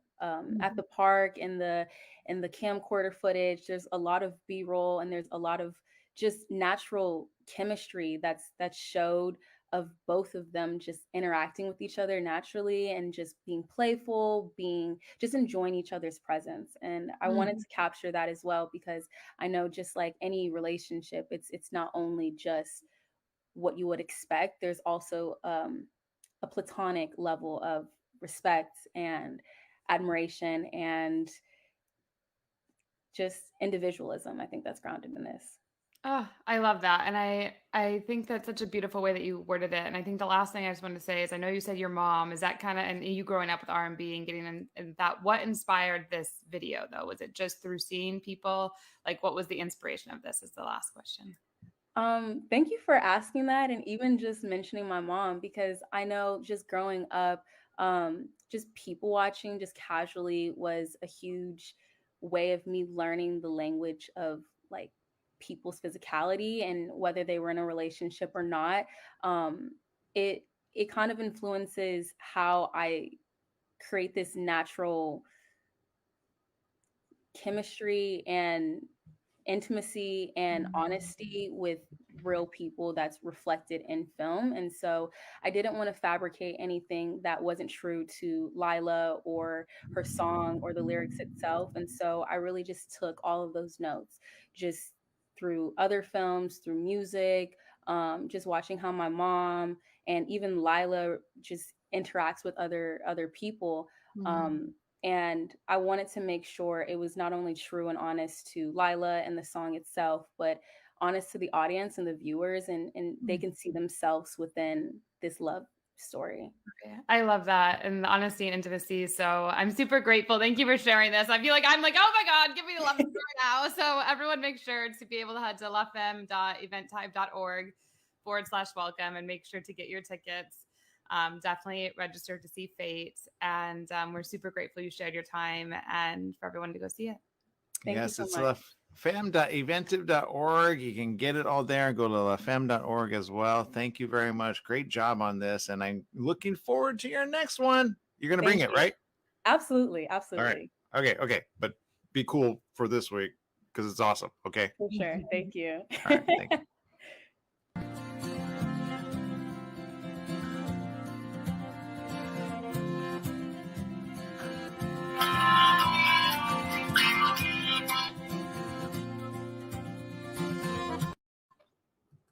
Joining us right now is Savannah, Taylor, and I'm telling you, they are all doing it the same. And Jaslyn, you guys are obviously really cool. I could see the coolness happening, but it's really cool to be part of a film festival like this. Yeah. The Tale of the Daughter. What's this about? Well, it started about the role reversal of a child caretaking for their parent after a traumatic event. But it quickly became kind of something we made as a superhero origin story about the mutual acceptance between a parent and a child. And whenever people have to step up for each other and kind of meet in the middle. And as serious as it sounds, it is a dark comedy with some action and a little bit of axe throwing. Yeah, I wanted to talk about that because I know the mother-daughter relationship. I mean, that is becoming such a mainstream topic, especially with like womb and just all of it, like the nervous system. And so I love that you guys brought this and talked about this. And what I wanted to ask you is, what did you most enjoy narrating on this film? Because I feel like even as women doing it, you still would be narrating it or even directing it, and there has to be this like emotional buy-in. So I'd love to hear that from you guys.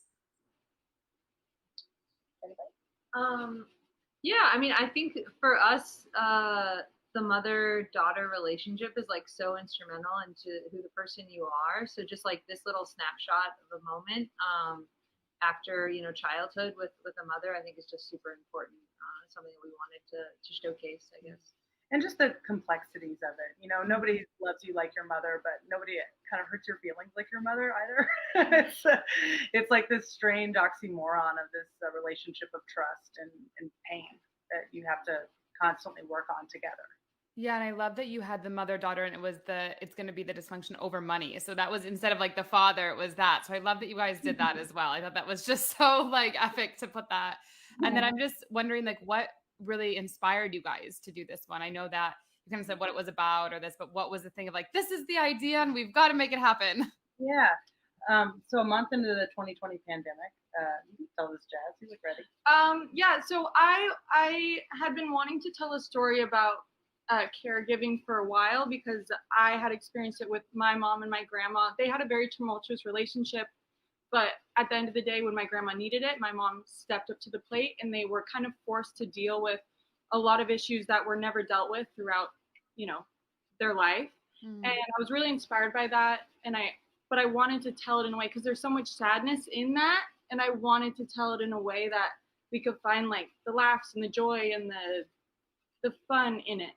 Yeah. So I came to them just like, guys, we have a lot of time on our hands right now. There's nothing else to do during the pandemic. So like, do you want to create something? And then it just kind of snowballed and grew and into what it became. Yeah, we kind of melded.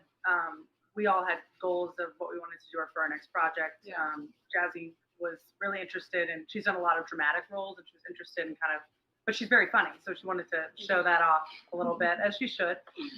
And then Savannah and I, you know, had been doing dramatic films, and we really wanted to kind of tap into more of our influences, like Taika Waititi, Quentin Tarantino, Wes Anderson, that quirky tonal balance that these directors have, and kind of showcase that dramatic muscle that we've been working on, but also the comedic muscle and, you know, an action scene. We really wanted to shoot an action.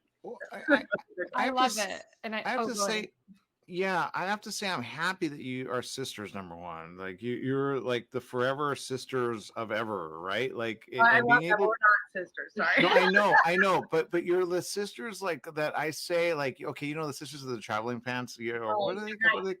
Yes, love Yeah, that. Love that's what I mean. It's like, I see you doing so many more features in the future that you might as well wear like the same head, but you're all able to like, is that kind of the way you guys all roll? Like you just like you here, you da, da, da, or you kind of already know. Yeah, well, sorry, I'm just taking the mic all the time. We all live together. We all work together on each other's projects.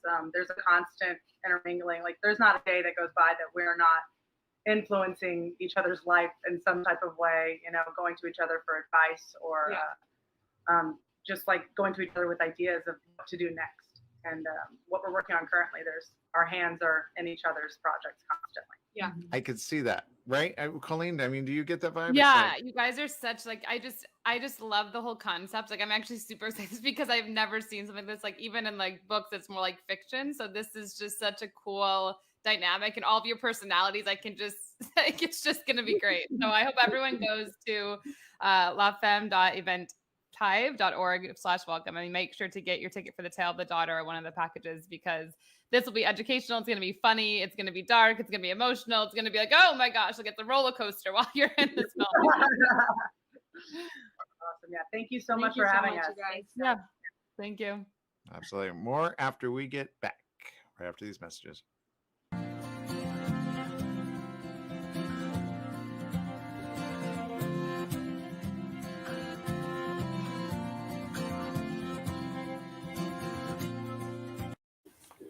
Joining us right now is Isabel. Isabel, obviously directing. Sometimes people don't understand. They think, the director obviously gets everything they want and more, but sometimes it's not always that way.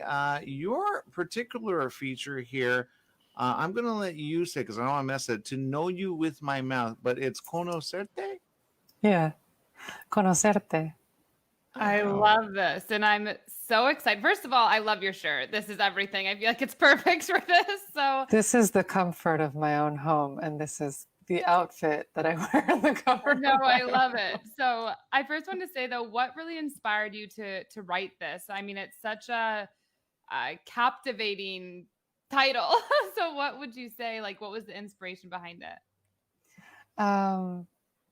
Conocerte, I wrote the lyrics before the pandemic, Mm-hmm. and they became very appropriate because even though they're very sort of sensual and they're very carnal, it's about knowing someone's smell and knowing the texture of their skin. And it's like the beginning of when you meet someone and you want to know them physically and intimately. But then the pandemic happened. And so the moments where, we'd have to be apart, the song became all the more poignant. How there's nothing that really replaces the physical or the carnal. I agree. And I had a lot of friends mention that to me during the pandemic. So I agree with you that it's such an important thing. And it's one of those senses that we kind of take for granted a little bit until this happened. So I saw two words that you wrote about it is desire and longing. And so I wanted to ask you like why you kind of chose those words as a way to describe this song or what that really means, I guess, in relation to this. Well, I mean, it's the basis of the song. Mm-hmm. When you meet someone, but you haven't started like a full-on relationship, if you really start to like that person, there's desire and longing. But then, if you don't live together, if you're in different cities, or if you're pushed apart by the pandemic, that it's definitely a reality. And I think it was a lot of people's reality as well. I agree. And I think what makes you so special, and I also think this song so special, is there's a lot of people, right? I think as a songwriter or just writers, we take for granted that we can express what we feel, but a lot of people, like they may have not been able to express that. So I think what your song is going to offer a lot of people is language to what is happening for them on the inside. And I think that's why it's such a beautiful opportunity for people to listen to it and read it. And I guess the other thing I was going to say is what else can people like expect, I guess, from you or with this once they tune into this? Like, what else are we looking for in the future and in the now of you? Well, it's really cool, actually. I want to say, big shout out to La Femme International Film Festival, because they actually were the first film festival to accept my music video in 2019 that I shot in Easter Island. So I was really very grateful to them for that. And the fact that that they selected this other very homemade music video and song that I wrote and performed, it was like, there's something about this festival, man. Like, they definitely have their finger on the pulse of things that are like, raw and very unique and, maybe less polished, but original. I like and so I have to say that I'm very grateful to La Femme for having selected those two works. I'm currently developing my first feature film here in Miami called Success into Life. Yeah. What? Wow. Okay, I'm gonna say, of course, as one of the family members here at La Femme, I know that for speaking for Leslie, if Leslie were here, she would say, of course, bring all of your projects here, because this is where you also learn, you meet, you make friends, you create forever friends. Is that kind of also what you're kind of saying, Isabel? I think they're tastemakers. That's what I'm saying. I like I that. love I that. like that. Well, I can't wait to see you. Hopefully, very soon we could talk about this as well. Colleen, I'm telling you right now, you're going to come back years from now and be like, "Oh my God, I'm so glad I finally got inducted to the family." There you go. Thank you so much, Aaron and Colleen. It's been very, very kind of you and very generous of your time. And thank you for your interest in my work. No, course. definitely. Thank We're you looking so much. forward to seeing it. Get your tickets, lafemme.org or lafemme.eventive.org. We'll see you right after these messages. Stay tuned.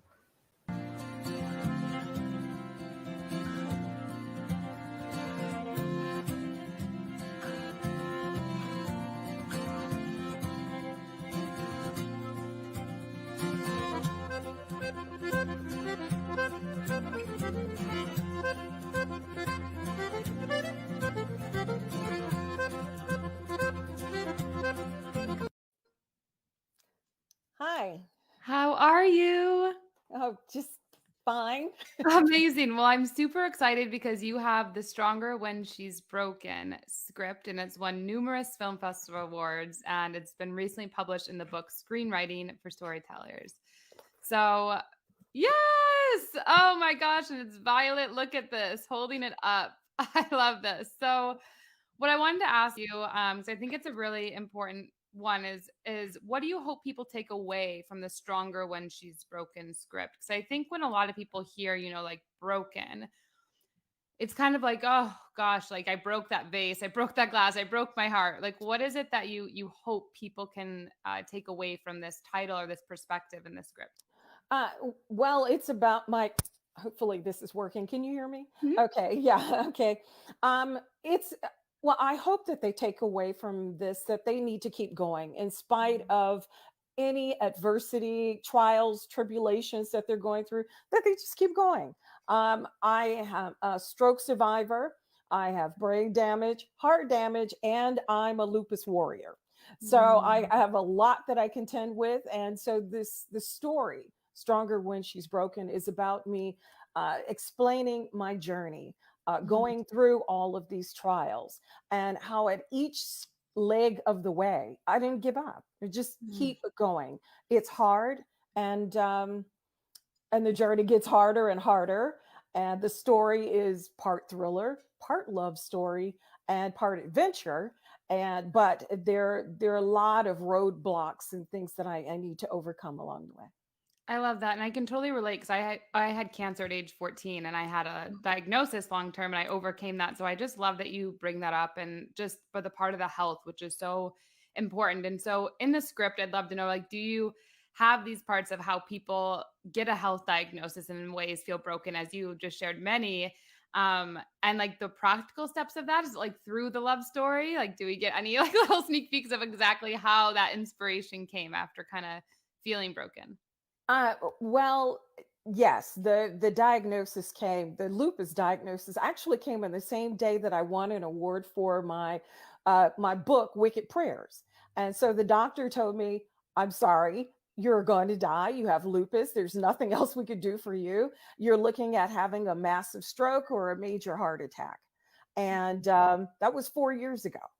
And what I did was sit down at my computer, taught myself how to write a screenplay, and then I started writing mini screenplays. And at the same time, I started writing this book. I wanted to tell my story and teach others how to tell their story at the same time, because my clock, my time was running out. And so, the diagnosis, it was a gobsmacking, but hey, 4 years later, woo, look, there you are, and at La Film, which is amazing. And I wanted to ask, I guess, one thing as to kind of wrap up is, do you think that becoming broken is required in order for us to become stronger? I think it was the thing that inspired me to finally pursue my dreams where otherwise I would not have. And I think that a lot of people think that they have all the time in the world, and you don't. And I thought I did. I mean, I was living the life of Riley. I was a diplomat working in Saudi Arabia. I'm hobnobbing with all kinds of bigwigs. And then boom, I couldn't perform anymore. And I was sick as I don't know what. I don't think that you need to be broken in order to pursue your dreams. But trust me, it's a hell of a motivator. Yeah, I love that. And one thing I learned, and I say all the time, is people think death is the worst thing. I say that's actually not the worst thing. It's being given a diagnosis and realizing you never went for your dreams. So I love that you shared this. I think it's going to be phenomenal. I'm so excited you put it here. And everyone, make sure to go to La Film Festival. I feel like everyone, it's going to be amazing, and get the Stronger When She's Broken script. Yeah, it's in the book, top 5 now. It was number 1 for the past 2 days. So I'm just honored that people are enjoying the story. And thank you so much, La Femme, for having me. It's just been an unbelievable ride. I just never, almost dying to being number 1 with this book, and the script is just, it's a lot. And thank you so much. It's just beginning. So everyone, make sure to go to lawfilm.eventive.org/welcome. Make sure you guys get your the Stronger When She's Broken script. It's been number 1, like you shared, and you're not going to regret it. So thank you so much. And I'm super excited to see you soon. Thank you for having me.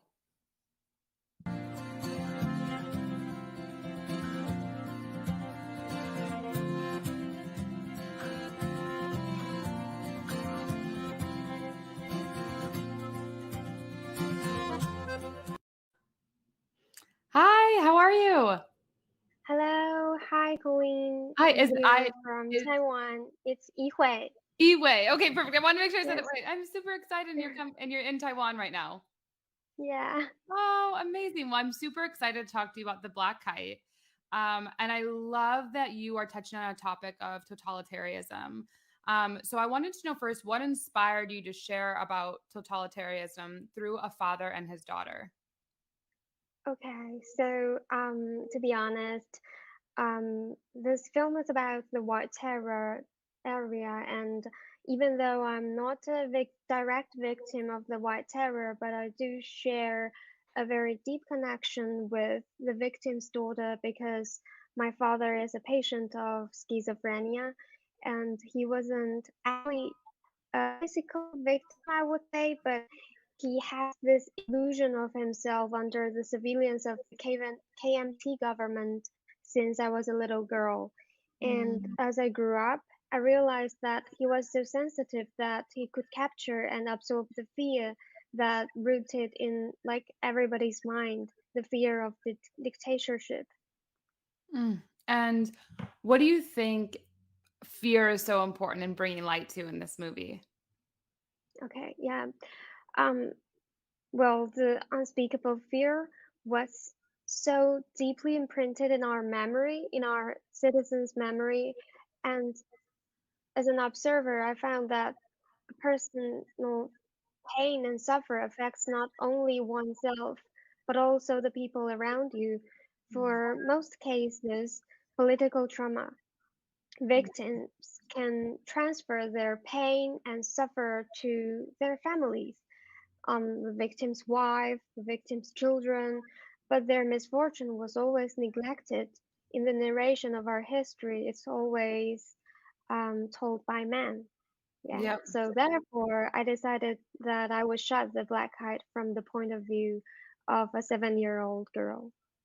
And I love that you did. That's why I said like the father and the daughter. I didn't know it was exactly with you, but that is such a powerful statement because I do know as women we're receptive beings, and so like you said, we receive the memories of that. And so I guess what was the biggest thing? I know you kind of alluded to it, but I can say it in another way maybe. But what do you hope people really take away from the black kite? Like if you had one thing, if you're like, this is just what women or men or whatever it is got, what is that thing you really hope someone can walk away with? I guess the longing for freedom, as long as the longing for freedom and democracy is rooted in our mind, then we would always keep an awareness on this issue, and we won't lose it, and we might be able to forbid ourselves to re-step into the horrible history. I love that. And it's such a perfect time for this movie to come out with everything that's going on across the world, just understanding governance and what's happening. So thank you for creating this. And I want to make sure everyone goes to lafemme.eventive.org/welcome and grab a ticket to the Black Kite, because it sounds like it's just going to be such an emotional, moving movie that forever can transform the way you think. Thank you. You're welcome.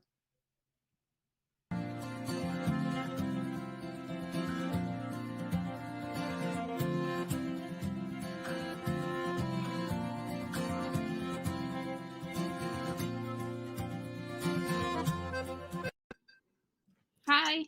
Hi, Lucero. Did I say it right? Yes. Okay, Right. perfect. How are you? Fine, and you? How are you? Great. I'm super excited to talk to you about the journey. I love that this revolves around an Uber driver. I think it's so great that that's the main character. And so I wanted to ask first, before we get into what it's about, but what inspired this movie to be around an Uber driver as the main character?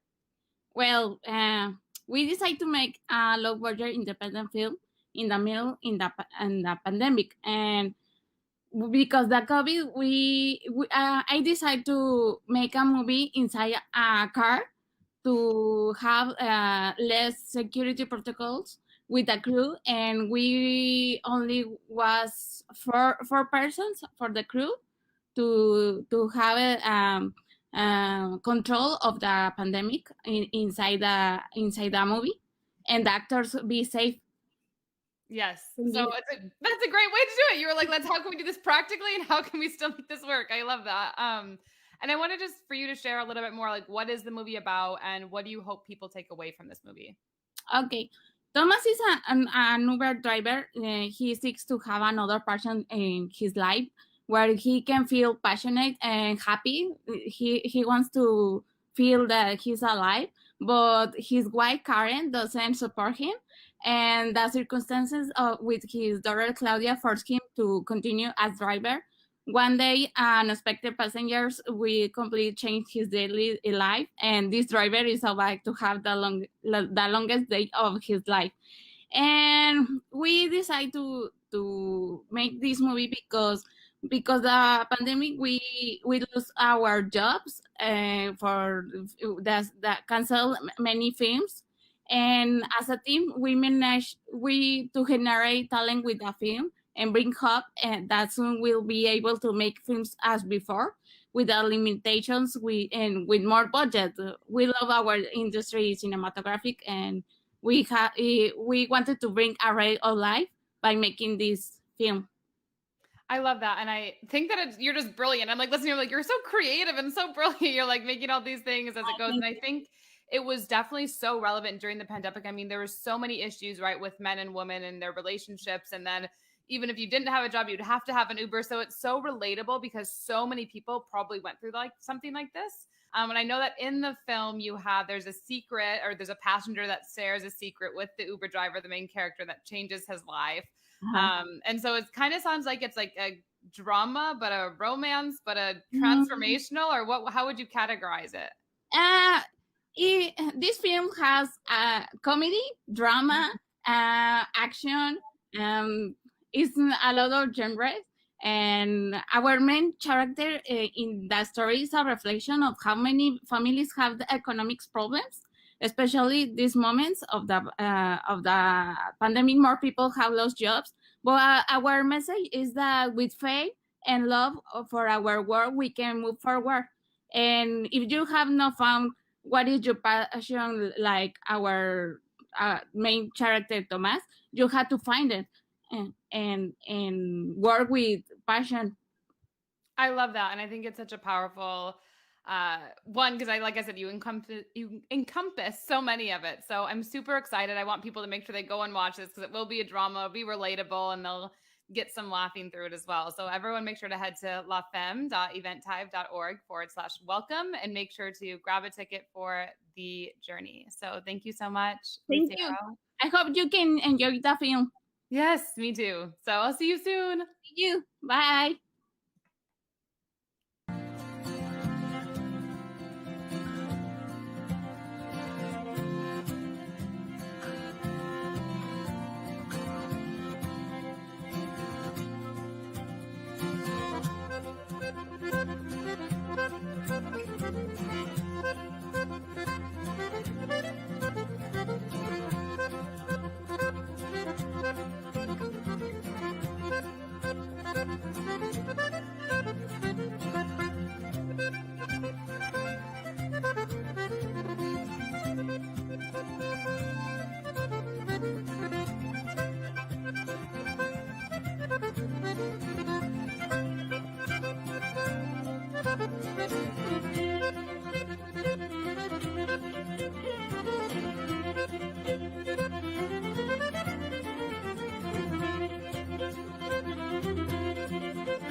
Hello, Drew and Keegan. How are you? Hello. Hello, good. How are you? I'm so good. I'm super excited to talk with you guys. And you guys are the co-directors and producers. And the gray area deals with kind of the super powerful masculine woman having to deal with social or like consequences of being like that, right? So I love this. I feel like that's me, or is me in some ways. So it's like, I was like, I'm excited to hear what these consequences are. So I wanted to see what is it you're really wanting people to take away from this? Because it's such a important thing to focus on right now. And I'm just excited you guys brought light to this and what you want people to see from it. Yeah, sure. And thank you so much. And I appreciate that. It's really validating to hear that from other women, actually. I mean, that's the best part. I mean, the film is essentially, a conversation about masculine women and women navigating society's reaction to that masculinity, and then the consequence and effects of that experience. And it is primarily through my perspective as the main subject, but then we have additional supporting voices, included in the discussion scenes as a way to we tried to leverage the fact that we feel like, I personally feel like every woman in the world, on the planet, understands what it's like to be judged for their masculine qualities, right? Mm-hmm. So, that's essentially what we're trying to communicate.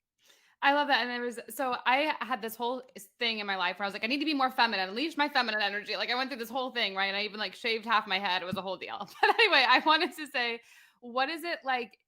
I know you said it was based on you, but what was the thing that inspired you to be like, this has to be a movie, this has to be shared, this perspective needs to be put out there? Well, first, we've all shaved half of our head. So that is something that we all also, yes, Drew too. We've all been there. So the idea actually was pitched to me by a professor when I was in film school back in 2010. And then it took another 6 years before Drew actually came and he pitched it back to me again as a strong potential film. And then through him and I deep diving into, the subject, then I was able to finally kind of connect with how other women in the younger generation would actually connect in with what, with what we were talking about. Mm-hmm. And then I decided kind of at that point, once I realized like, oh, okay, I see now I see how this is about more than me. It's about beyond me. And there are so many other women and still people in the, still younger generation that is experiencing this. And by this, I mean, that being in that space where you're being bullied and you're trying to figure yourself out and you're not fitting into, say, binary concepts. And, there's still a younger generation that's experiencing that. And then there are so many women that connect in with this storyline as well, that just really never explored this for themselves, and they're adults now, right? So once I connected with that, I just basically decided, like, look, if there's one kid that is out there, going through what I went through, feeling how I felt, and this makes them feel less alone, then this was all worth doing.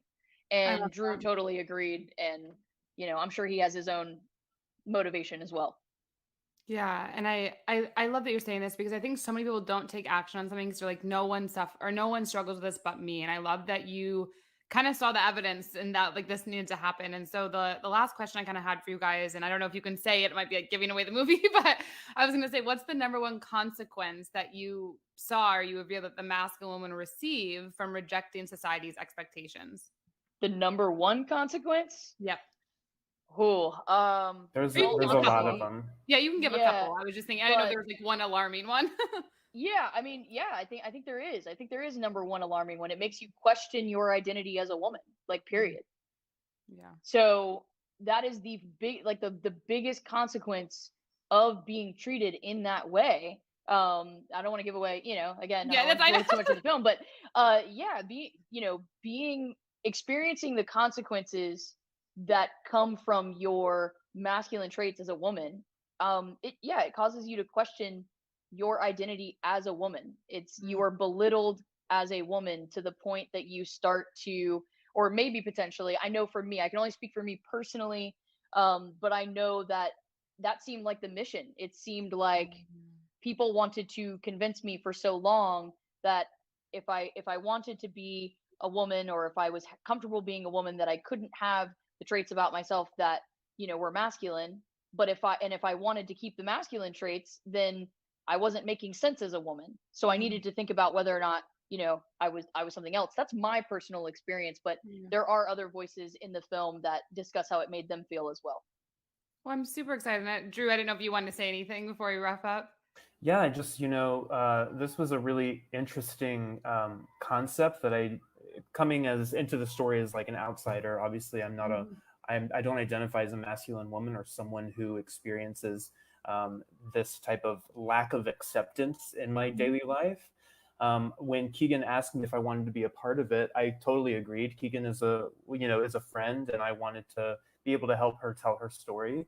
But through the process, I realized that there were things that even myself, as someone who thinks I think very openly and progressively about, being respectful to people and how I address them and how I communicate with them. There were things along the way in this journey of making this film that I realized I needed to really improve on, assumptions that I had made about people based on their gender expression or their appearance. And, the more and more we would work on the film, we would be out in public and I would hear people say specific things to Keegan that actually came off as, kind of like a microaggression or a backhanded compliment. And in the moment, they don't really realize what they're saying. So I'm hoping that the film does its job in illustrating how we can, have a bit more tolerance and acceptance in our community. I love that. And I'm so happy you guys interviewed on here, because it makes me more excited, because I'm like, this is just so great. There's so many people that need to hear it. I think for all of us as women, we felt it in some way. So anyway, everyone make sure to go to lafemme.eventiv.org/welcome and make sure to get your ticket for the gray area. Thanks, guys.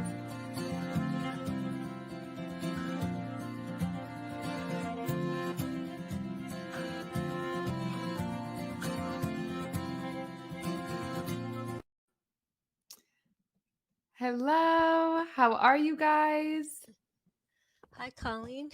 Hi, oh my gosh, I'm super excited to be here and to talk with you guys about this. So you guys did a documentary, Autonomy of Wings, and so first, when I read it, there's a little thing that said like you just had this idea it was going to be like a few weeks that you were doing, and then the documentary went on for a few years, or is that just in the movie? It's it's all in the movie. Okay, that was Yeah. gonna, but this is just so fascinating to think, and I love the topic because so everyone who doesn't know, it's really going to have awakenings come through on racial inequality, right? That's really brought to some light with this, and it's fascinating that it was like something that was brought for a few weeks turns into a few years documentary. And I guess what do you really inspired or hoping people take away from this? Do you want to take that, Nakia? Or do you want? I can jump in. Sure. Yeah. Oh, go ahead. I know that we really hope that people feel inspired to have these kind of spaces within their own mentorship groups and within their own spaces with young people. We really had a time together where we were present with each other, and we were able to bear witness to each other's life journey becoming women. So I know that's something that we definitely look forward to. I love that. Oh, go ahead. Oh, yeah, and just to say, we have been very blessed to be showing the film both within the United States and abroad for a little over a year now.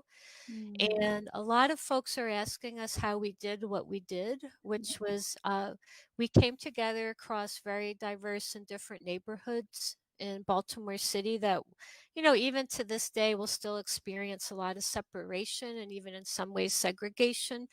And we basically came across age, race, class, and made a space where we could investigate what conditions are needed to really see and hear each other, what conditions are needed to really engage empathetic witnessing. So our hope is that folks will want this too. And we like to say that the model in our film, the model of mentorship, is very easily replicated. It's very important for us, for audiences to know that. I love that one thing you said was the empathetic witnessing. Wow, that is a profound word that I think everyone should have ingrained in their memory. That is there. And I love that you shared this because there could not have been a better time for this documentary to really come out after everything that was brought to light. And this is a real tangible framework that people can, like you said, replicate and implement. So I think it's super exciting. I love that it's a documentary. I'm personally excited to see it, just to see like all the different groups that you brought together and how you did it. And so I guess, is there anything else you want people to know or have an open mind to when watching this? I don't know if you wanted to go, Nakia. One of the things we've been talking about a lot, especially because we're a diverse group of women, both in race, age, and class. We started when the 10 young ladies who are featured in the film were in middle school when we began, and they're also creators on the film. They learned how to film and contribute to the film along the way. So the long and short of it is we really didn't know what we were doing. We just knew we were supposed to be together. And we discovered that allyship can really move into collaboration when your heart's open and ready. Just so many things you're saying, because it's like word beauty of a mind opening and expansion. So I'm just super excited because, like you said, it's like when people come together and you didn't really know the intention, you had just some heart-centered allyship, and then it blossomed into this educational film that is also duplicated, so it's scalable for other people to see how we can really transform this collectively. So I'm just super excited, and thank you both so much for saying yes to this and letting it come through you and being here. So I'm super grateful, and I want to make sure everyone makes sure to go to lafemme.eventtive.org/welcome and grab their ticket to this. Thank you, Colleen. Thank you. Yes, thank you.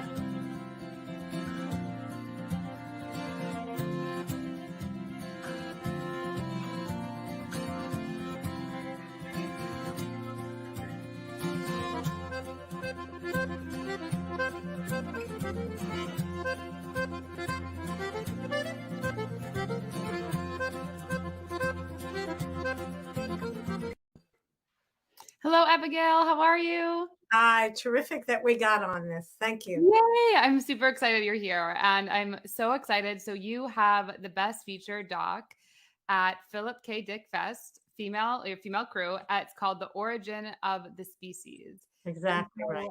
I saw this and I was like, I feel like this is so futuristic, but it's so in the now as well. And so from what I took about it, it's you did this, it's an experiment of scientists. It's basically how scientists are making human robots. And I guess what I wanted to know is, why do you think it's important that we're highlighting this today? I mean, I have some ideas, but I want to hear it from you. Well, first of all, it is the current. It's what's going on right now. And second of all, I think scientific experimentation is often it's hidden from us. You know, we know what's going on. We read an article about it, but we really don't know what's going on. And what shocked me a little bit was that they're making these artificial women. I mean, and you know, when you think about it, why is Alexa, why is Siri a woman's voice altogether? And I was just, you know, as a woman, my work is often about feminism, the body, desire. And I thought, this is crazy. They're kind of making these artificial women to suit maybe male fantasies. And in fact, one of the scientists, who I respect a lot as a scientist, but he was saying like, well, they're going to replace receptionists or secretaries. And I thought it's such a downplaying of the importance of roles that are often considered female roles, right? Yeah. So that's one of the important things. But I also think it's not just the future in terms of automation and jobs and economics, but it's also the future in terms of relations. Yes. And that's, I mean, look, we're Star Trek Voyagers already with our phones, you know, we're all attached to it. COVID has emphasized this. We both, you know, Zoom is a pain, but it also has allowed certain long distance friendships and developments and possibilities. So we see the strength of technology, but there's weaknesses. So I also think robotics is a question of ethics, because how do we treat objects?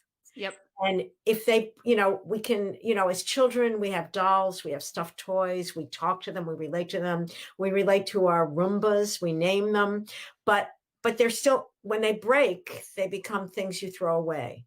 So how do we relate to objects? We're a little careless with them. We care about them. They're our status, you know, it's like our car, our house, our clothes, our robot. And yet I started to think about, Earth is an object. How do we treat, if we treat our objects so badly, what's happening to Earth? What's happening to the world we live in? So it also ends up relating to a much bigger topic, both about ethics and maybe even, you know, the climate change we're happening. I mean, that's my next film, so it's not really what this film is, but I started to realize that some of our relationship to objects gets duplicated in the world in problematic ways. I love that you brought this up, and it's funny that you said this. So my mom actually, when I was a little girl, said, why is this GPS lady a woman? Like, I want a sexy man talking to me. And so literally on all of my stuff, I always make it an Australian man voice because she said this. So when you said this, it reminded me of that, because it's like, yeah, it doesn't come like 50% men, 50% women. It's always the woman voice. So my next question, you kind of alluded to it here, but I just maybe wanted to see if you wanted to share it in another perspective. But what do you think has surprised you most about the experiences or experiments you witnessed during this documentary? Obviously, you said, like, you know, it being more women or having this and relating to the objects, but I do believe ethics, that's coming up more and more. I mean, with Congress, with tech companies, I mean, with everything going on, it's coming up. That's the baseline of like, what's the moral ethic? And we don't really have a legal law for that, right? Yeah, because it wasn't in the Constitution, as we had no revolution for that yet. So what really surprised you the most about this? The thing that surprised me the most was perhaps the most amazing thing was maybe the guy, the paraplegic, whose head is opened, and they put, you know, 4 gold electrons that have 90 connections, each of them, and that they've discovered ways to understand when we move our hand, they can read the electronic pulses, so that when he thinks movement, the robot hand moves. But even more amazing, when they touch a metal robot hand, he feels it. And I think that was really, in a way, the most sci-fi of anything. You know, it was like thinking motion at a distance is kind of crazy. It's not, I'm turning on a machine, I'm turning on my brain. So I thought that was actually the most amazing. And maybe the point with it that relates to the ethics you're talking about is I found the women scientists were very interested in keeping the woman in the mix with the robot. They weren't so interested in making the ideal woman either for sex or for secretarial receptionist or even, you know, it was the women were interested in a way, the prosthetic aspect, the way it could help us have a better life. And I thought that was pretty strong, that was happening consistently, whether it was the surgeon or the scientist at Stanford with touch. So I thought that was the stuff that kind of knocked me around, made me think about it, like what's possible, what would be an ethical robotic development. I love that. And one thing I know is I'm getting my PhD in psychology from Pepperdine. So one thing that I do know, or I've learned, is that biologically, women, right, we think more of the collective. This is from our womb. And we have a film at this festival that talks about the mother-daughter relationship, which I think is awesome to go with this. But you guys, the men, think more of like, I have to do for me and my family, this or that. So it's interesting, that mindset. And you're bringing that up even in a robotic sense. So I'm just super excited. I love your passion with this. And I think it'd be epic for anyone who's watching this and wants to know more about the future of technology with robots and AI and how we're going to be interacting together. Make sure to grab your ticket to The Origin of the Species at lafemme.eventive.org/welcome. So thank you so much, Abigail. Thank you, Colleen, and thank you, LA Femme.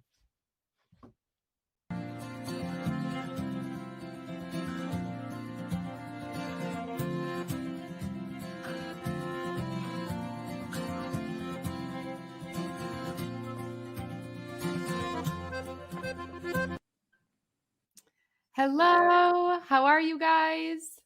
Good, how are you? Thanks for having us. I am super excited to talk with you guys. So I know that you guys have done a film on the man behind the Golden Stars, David Mercius. I might be saying it wrong. Is that right, Mercius? David Mirisch. Mirisch. Okay, thank you for correcting me. So first I wanted to just ask, what inspired you to do this documentary on David, and tell us a little bit about that. The idea came,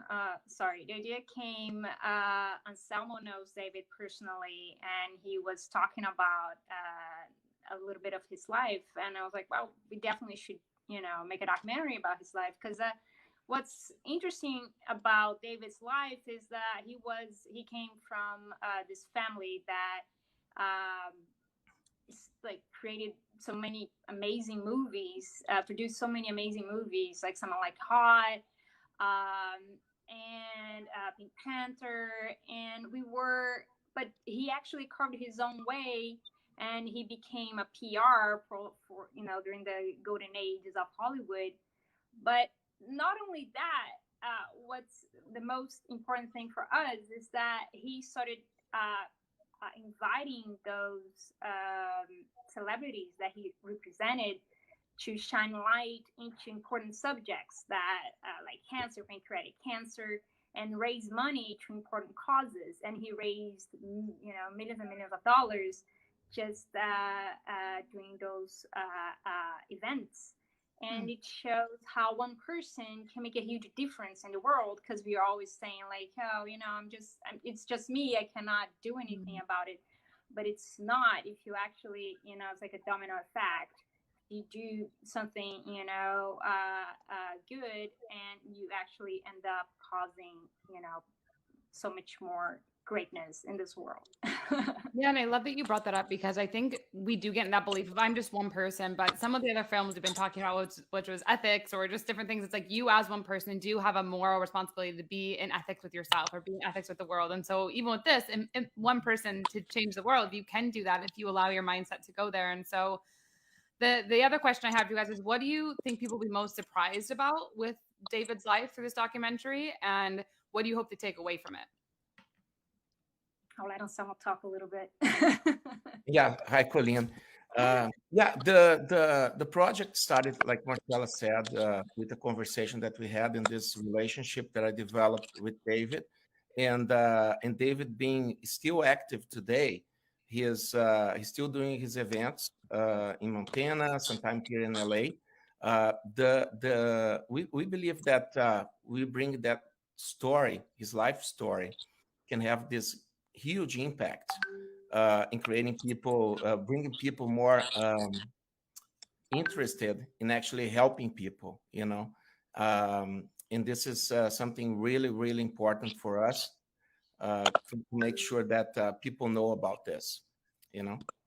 So I love that. I don't know if I answered your question. Sorry. No, I think you did. And I think really the biggest thing people are going to take away from this is watching how one person really did so much in their life. And I think that's such a beautiful thing.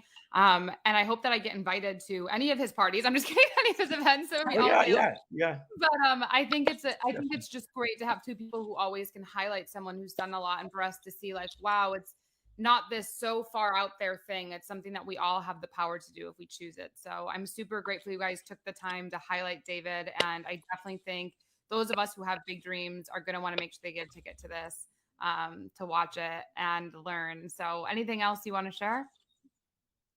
I think not. I think mostly what I would like to add, I think the world has been so divided right now, so fractured, that I think we need more positive intake on like what can bring us together and what can make us closer without constantly think about what is dividing us at the moment.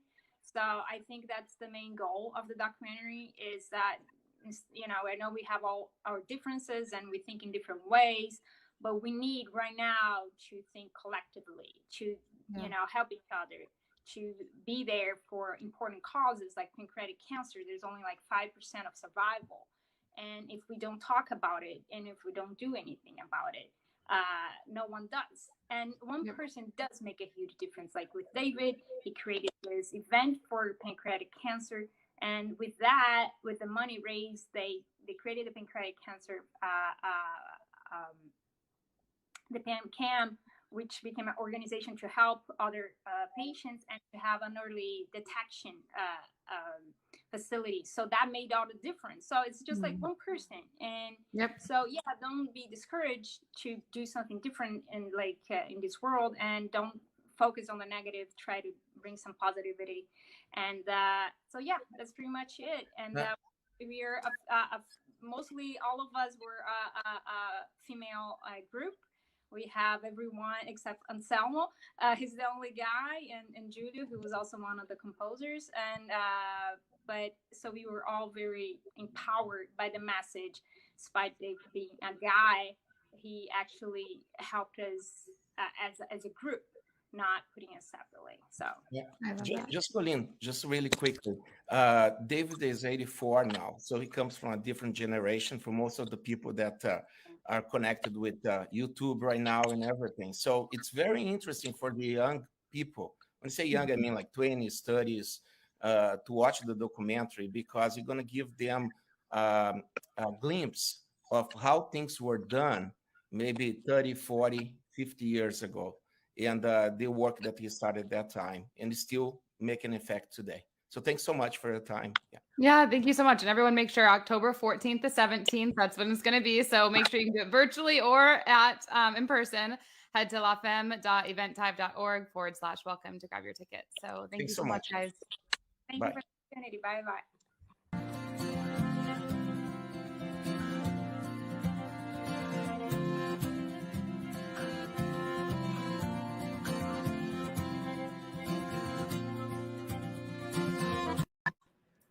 Hello, Brittany. How are you?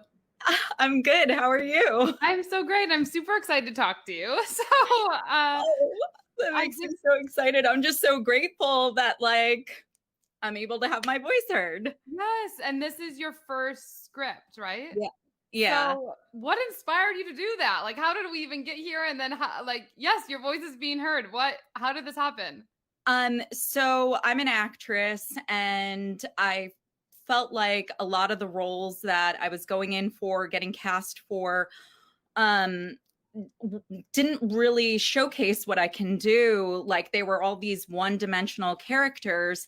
And at the same time, I really, in my real life, was living a double life. And it impacted me so much that I needed to write this story. So this, even though it's a 1-hour drama, but this is based off of my actual real life. And I worked at a club, and it took me down this deep, dark rabbit hole that during the pandemic, I decided to write about it and try and be a voice to other women of color, just because our voice isn't really heard, especially when it comes to that kind of industry. Everybody thinks it's like fun and games and it's jokes, and it's not. It was really dangerous and scary. And I just want to bring light to what really goes on, at least here in Los Angeles.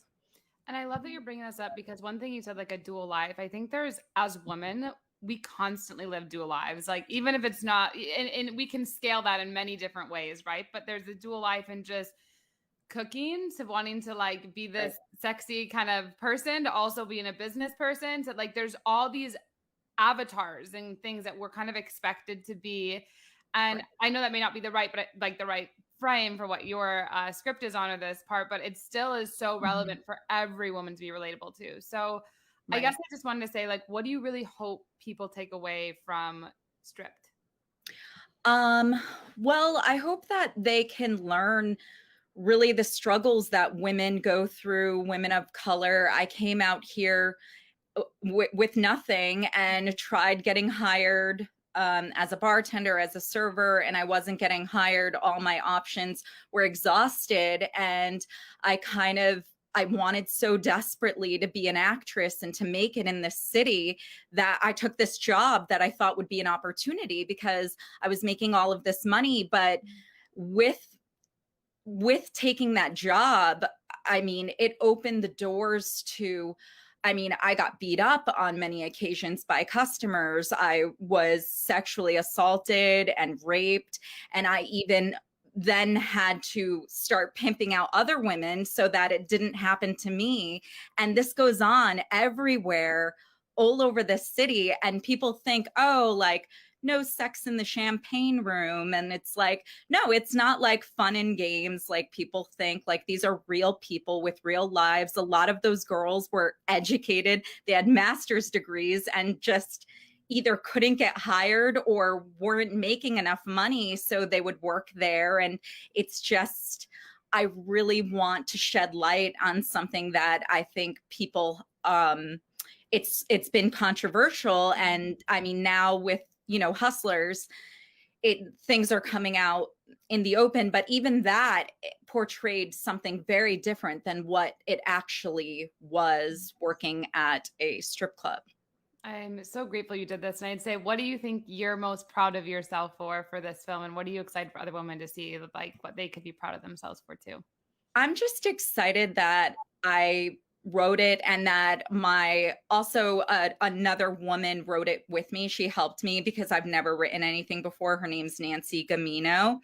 And most of the people that I had asked to help me with this project, when they heard about it, they were like, yes. But then when I said, you know, I wrote it for myself, like to act in, then all of a sudden it's like crickets. But I'm just grateful to Nancy. And I hope that this will help anyone who's struggling with any sort of pain that they might be going through. And I think that there's so many lessons to be learned from this story. And hopefully it'll give some healing to a lot of women of color, because most of the cast is women of color. So well, I'm so grateful that you chose to say yes to sharing this and letting your story be heard. And I know there's many women who suffered from this silently, and it's going to be beautiful that they have it in an hour film or script for you to see or begin to see and learn more about. So everyone, make sure to head to